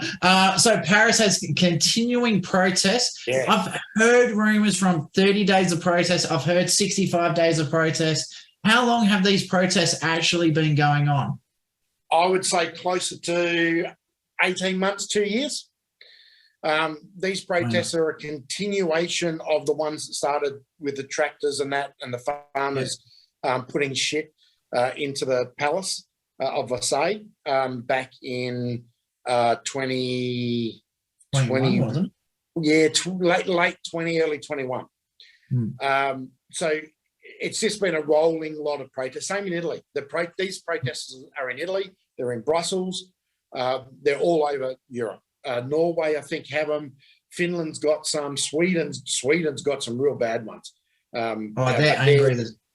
They're angry as shit, and those ones are really driven by immigration more than anything. My auntie lives in Sweden, and they got out. They migrated to Spain because they said the immigration problems, especially with African migrants into Sweden, it's just an absolute free-for-all. There's no safety, and they're from Malmo, which is supposed to be a really, really safe area, and they just don't do anything. Like the moment the sun starts going down, you just lock up the doors, shut your roller shutters, and just pray.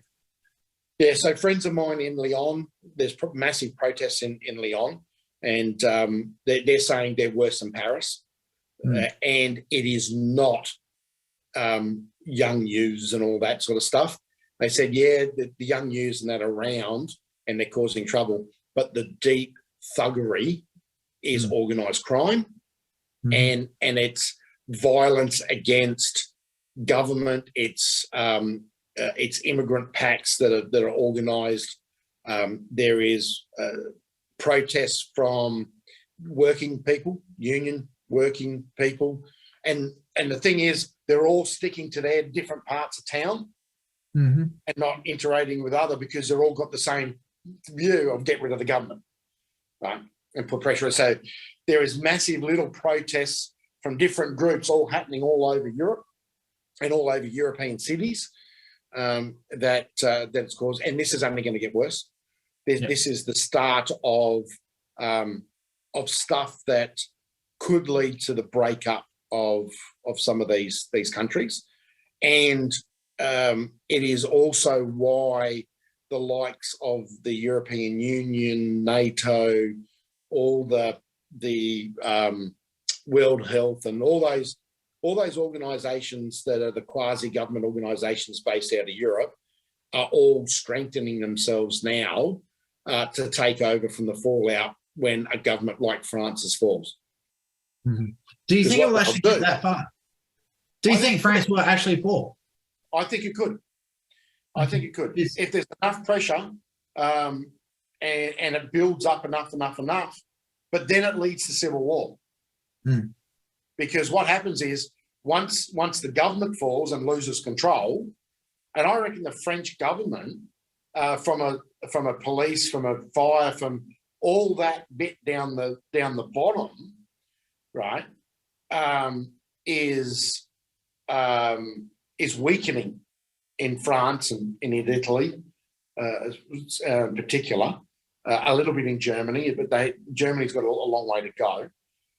Is all starting to weaken. And once they start to break down, and the police and that go, you know what, fuck this, we're out of here. We're not here to protect the politicians anymore. Once they turn and then start joining or start standing back and letting happen, you're in big problem.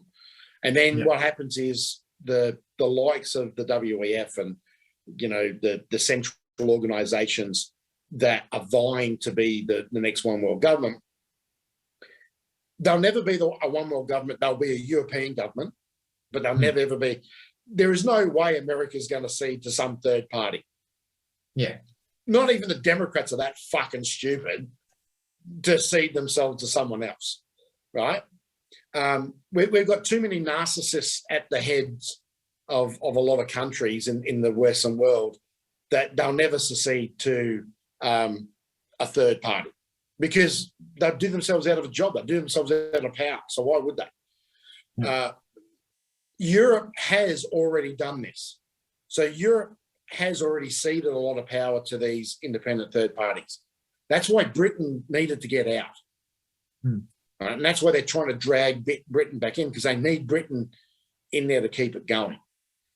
But then again, Portugal and Spain, I don't think would sign up. They're too independent and all that sort of stuff. And they would split back into their individual provinces, quicker than you could open a bottle of champagne in, Charles Schwab's office. It would just be all out. But somewhere like France has fallen before. Don't think it hasn't. France fell fairly quickly in World War I and World War II, in our living memory, right? The actual underlying structure of government gave up to the Germans pretty quickly, and then you're left with the underground. And the underground was fucking fierce. But the underground didn't have the big migrant and the big ethnic pushes that have been going on since the 60s into Europe. That's causing a lot of racial division. Okay. So, because I've heard 45,000 police are in the streets at the moment. Actually, in the streets on full gear. I'd say there's more. Yeah. They've been pulling them from all over the place to go into. Yeah. This is into Paris. Don't forget, so you've got Paris, you've got Lyon, you've got Calais, Marseille. You've got a lot of towns now that are all got the same problem. Yeah. So the question I was leading to was, if there's already, borderline 50, 60, 70,000 police in the streets fully armed, at what point do you actually say, you know what, this actually is a civil war? Good question. A civil war is, so what you'd need to see is the police split along the different lines, which is what happened in the Civil War in the US, right? You had the army literally split and start fighting itself. When you see that happen, then you're in Civil War territory, right? When part of the security establishment, and when I say this security establishment, I mean military, police, civil services, turn against the government, that's when you're in Civil War territory. Okay. At the moment, they're still doing the bidding of the government. Okay. Considering how many international conflicts America's forced themselves into, if it does get to a civil war, do you think America will send troops to try and stabilize it? I reckon they'd run. I don't think they can. If you have a look, and I've been trying to get the numbers, but they're hiding it quite a lot. America used to have 170-something bases in 88 countries. The last time I saw that number was down to about 115, 120 bases in 60 countries. So they've slowly been retreating. And they've been doing it they started it probably under Obama. And then Trump accelerated it a bit and Biden slowed it down, but has kept it going. Okinawa's shut down and a lot of people moved here or moved to Guam. They've shut bases in Taiwan. They've shut bases in the Middle East. They've shut Afghanistan. Right? So they've slowly been pulling back because they're stretched. Their recruitment numbers are through the floor. They can't meet their quota. The only one meeting their quota, and it's level pegging, it's not increasing, is the Marines. The Navy, Army, Air Force, Space are all behind. Coast Guard are all behind their recruiting. And then the Marine. So I don't think the US has the capacity to do so. Okay. Talking of more conflicts, the UK held a conference on Ukraine. This was a stage for the necons to show Russia they will spend to the death. Neocons. So Neocons. I've heard this term a couple of times, Steve. What is a neocon? So a neocon is someone who pretends to be conservative in both political parties. So they tend to be centrist, but at the end of the day, all they want is war. So neoconservative is a term that becomes neocon. And most of our prime ministers that we've had since probably 75, the Gough era, have all been neocons. Most British prime ministers have been neocon. Most of the New Zealand ones have, except Jacinta. She was just an outright loony. Lady Jacinta, thank you. What's that? Lady Jacinta. Oh, Lady Jacinta now. Yeah. That's just for Shaq. Yeah. So the neocons are always the ones that have got to have an enemy, and most of them, their enemy is Russia, or it's China. If you can tell in their speeches if they're a neocon or not, because they've always got to pick an enemy. The McCain family in the Republican Party is a massive neocon family. They've made all their money out of being associated with the neocons. The Bushes are the same. They're neocons. They made all their money being. The Bidens are neocons. The Clintons are probably the poster childs for the neocons. Obama's, because they're the ones that expand. Trump's definitely not a neocon. He hates war and would shut war down as fast as he could. And the neocons are the ones that have lost, I think it's the US budget now, they've lost like $30 trillion through the defense budget. Just disappeared. So that's a very interesting thing. But back to this conference. There was this massive conference held in the UK to what the Western world was going to do to support Ukraine. And oddly enough, Albo didn't go. I know he was invited. He didn't go. But John Howard was there. Abbott was there. Morrison was there. There was a couple of Labor politicians there. I think O'Connor was there. Was Penny Wong there? I don't think Penny Wong was there. Or did she go to the Wong meeting? She went to the Wong meeting. I think what they're trying to do is keep Albo clean for when he did the dump of our shit artillery vehicles to the Ukraine. And look, I reckon that's a great thing, is get rid of them to Ukraine, because they're not going to sell them on the black market like they did the Bushmasters. So they'll just go and sit in a field and not get used. The reason, and it's funny as fuck, whenever the Ukraine turns around and goes, no, you don't send us those, send us these ones, it's because they've already got orders for them, on the black market. Yeah. And I'm waiting for the first F-6. I think they're training F-16 pilots at the moment.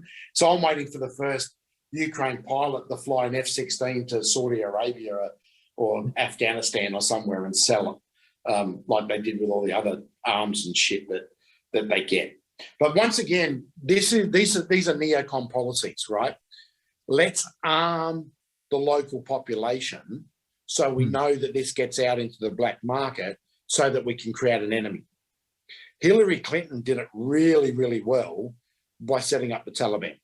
The Taliban were just religious nut freaks, right? Then she armed them to go and fight in Afghanistan, and then created her own worst enemy. Yeah. And so that's what the neocons do. And that this whole conference was just neocon leaders all over the world that were going, we need Russia, kill Russia, because they need an enemy. Without an enemy, without a war, And that's what they're trying to do, create World War III, right? On ground World War III. And I still believe we could see a ground war spread into Europe off the back of this. And it won't be pretty. It won't be pretty at all, because this time you've got heavily armed people with a lot of dirty bombs and shit that they didn't have in World War II. You know, they didn't have drones in World War II. Now, the problem with this, and the neocons know it, is civilians normally get killed more. It's like 4 to 5 times more than soldiers. Yeah. Right. And that's really the underlying part of their thing. Let's cull the population. Then it's controllable. It's very sadistic. Like, I can see the Ukraine. I've seen how well Trump can calm things down. So we saw that with North Korea. First US president set foot on North Korean soil. I have a sneaky suspicion if he gets voted in, whether you love him or hate him, I can see Russia and Ukraine settling practically overnight. They'll go, oh, you know what, let bygones be bygones. Let's just peace treaty immediately. Knowing how this would never have started if he was president. Spot on. Knowing how bad the neocons want a war, that have to look elsewhere. My concerns is knowing that Australia helped Timor, I'm looking like really close to home. Can you see the neocons trying to arm Indonesia? No. Or do you think that's too close to home? That's too close to home for us. And it could lead to Indonesia turning against them rather than trying to do that. Because the only reason they do that is the hope that Indonesia stood up to China and created a war in our region. Not going to happen. Yeah. Not going to happen. Not in my lifetime, anyway. So it's just not going to happen. And Australia doesn't have enough to give and all that sort of stuff. It would need the likes of the massive war machine that is the American industrial defense industry, industrial complex, to pump out enough shit. Right. Okay. You know, when this first started, when the Ukraine war first started, all the defense guys went, thank fuck for this. We can get rid of all the weapons that have timestamps on them. Right? So all the bullets, all the grenades, all the gunpowder, all the stuff that they've been sitting on the shelf, because Afghanistan wound down, so they weren't selling it there, and other places, and they couldn't sell it because we for a while there, especially during Trump, it was the quietest period when it comes to war that we've seen in many a decade, right? So the defense guys were sitting on huge stockpiles of stuff. And where did it all end up? Ukraine. And then they all got paid for it, and they all got rid of it, right? But it ended up in the Ukraine. Okay. So it's really interesting to see these guys at work, and they've been around forever and a day. You know, it was the first version of the neocons really started to rear their head toward probably the end of the 1800s, and triggered a lot of the stuff around things like the Boer War, the first Borneo War, and all that sort of stuff. So okay. Yeah. So just going on to the next point, Russian coup, could it actually be the start of a civil war? The hardlines want Putin gone for being too soft on Ukraine and interesting things. Yeah. So, where do I start on this? A lot. So just a bit of background on this Wagner group. So this Wagner group is a private military, private army. Right. It's been established by the guy that led it, who was got very rich off Putin and his men. Everyone says that he's a Putin ally. He was never a Putin ally. He was there for one reason: to get rich, to make sure that the hardliners who think Putin's soft, mind you, right? There's a lot of people behind the Russian curtain that think Putin is very soft, right? And we portray him as this strong beast, but in Russian terms, he's a pufter, basically, and he's as soft as a marshmallow.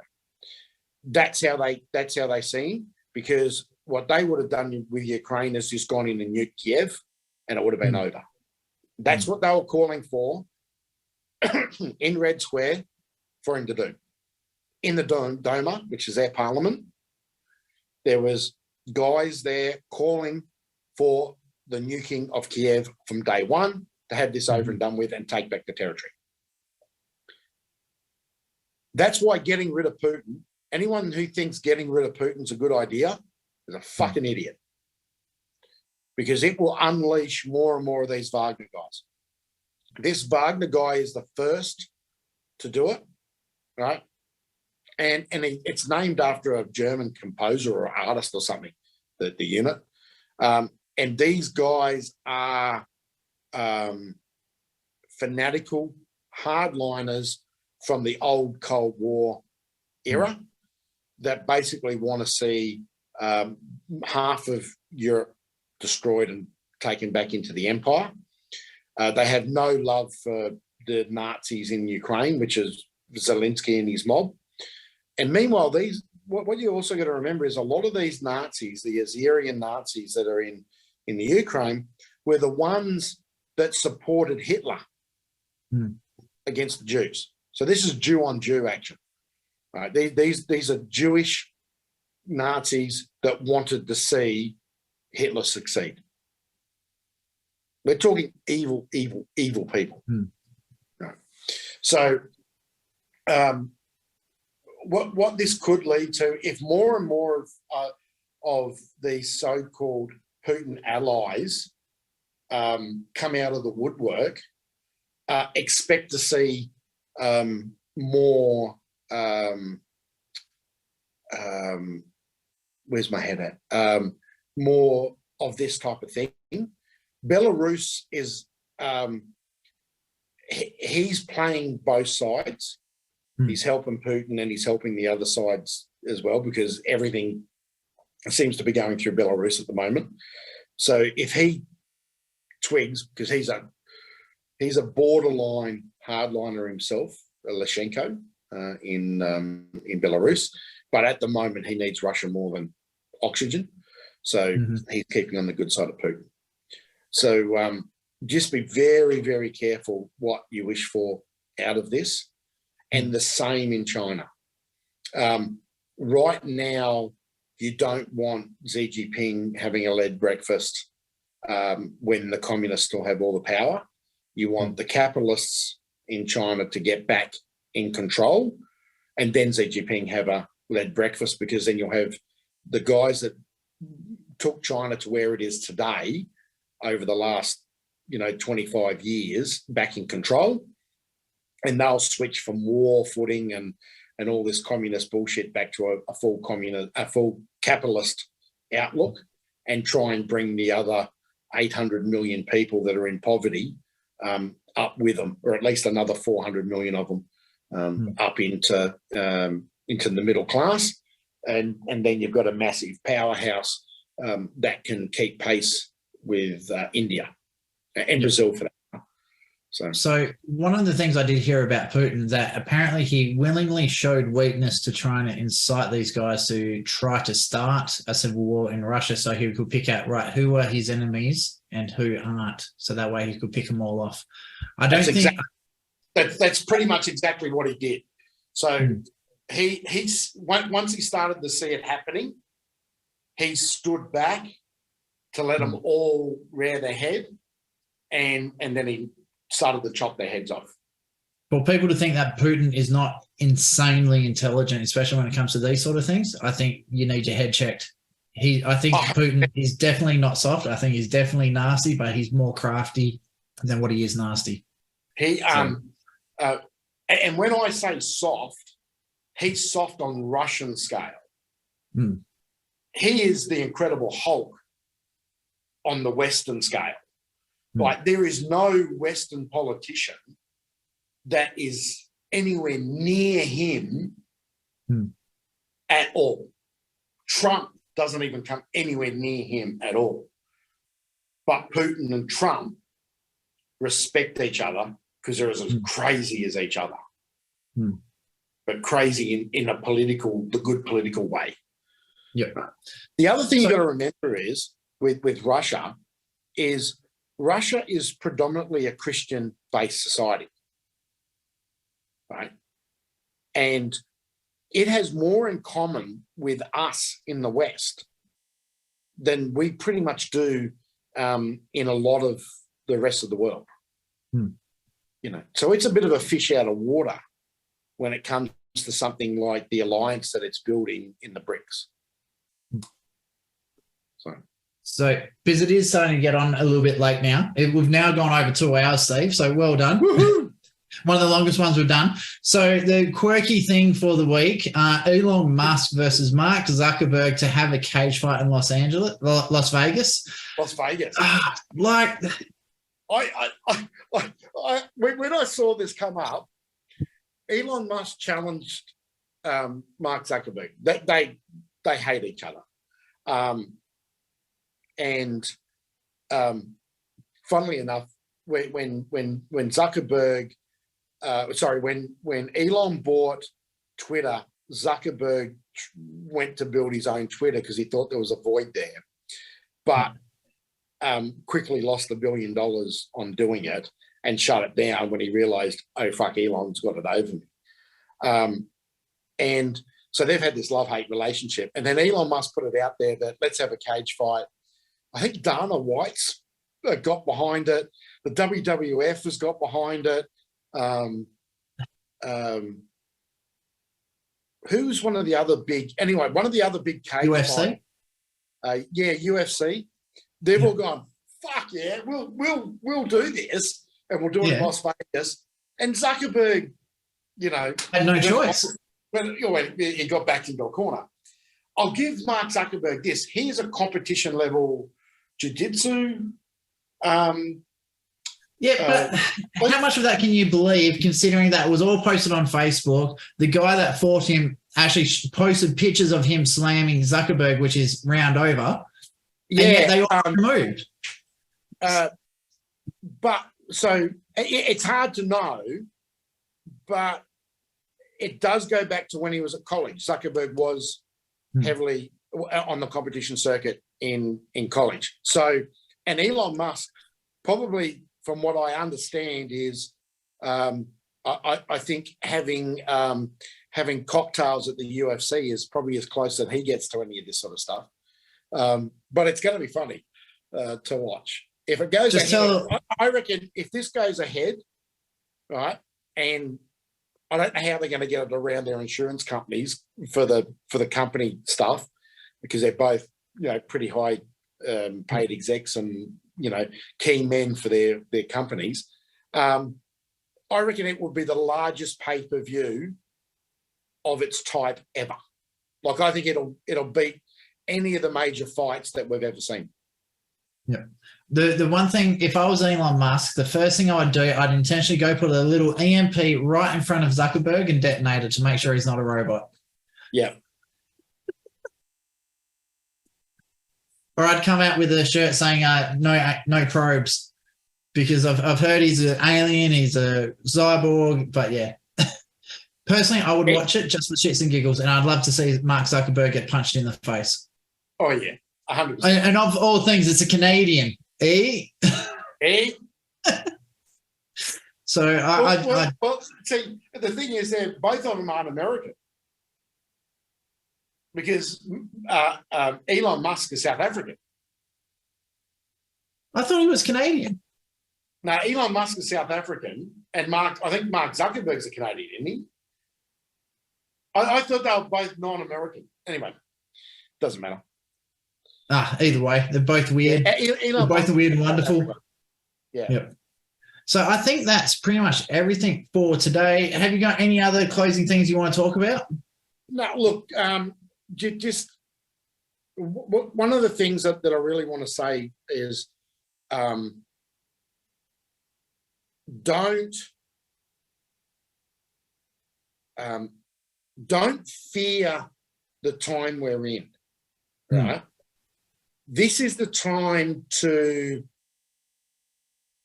really have a look at where you are, where you want to be, where you think you could go, and reevaluate what's going on. We're doing it.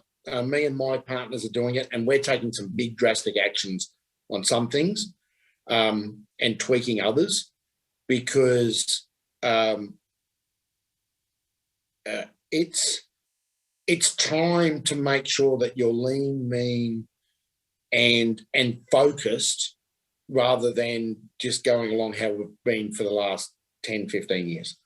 And the markets are in turmoil, people are in turmoil, but there are still good opportunities out there. As we talked about before, you know, if you're a farmer, have a look at how you can change your situation. If you're a truck driver or a sparky or something like that, have a look at how you can change. You know, I know of, just by being involved in the tiny home community, I know of builders and that sort of stuff that are going to extend their life by now working in the tiny home space or the modular building space, because they're not working in shitty conditions, right? They're working in factories, and you can prolong what you do working in factory environments. Plus, a lot of them don't start at 4 a.m. anymore. They start at 8.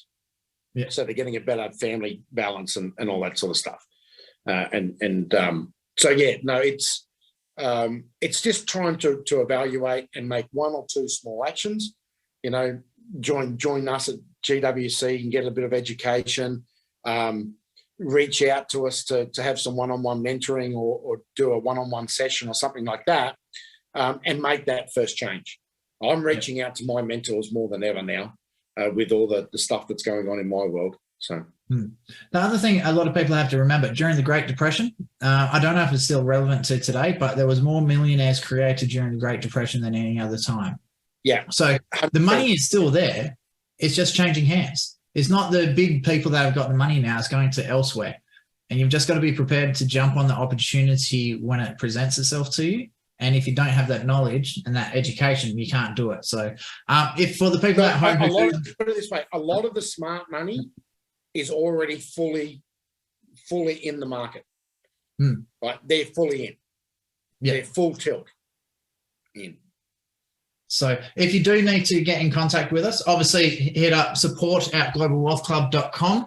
Also social media pages, Facebook pages. If you leave a comment there, they are being monitored 24 hours, well, not 24 hours a day, but they are monitored. Someone will get back to you within 24 hours.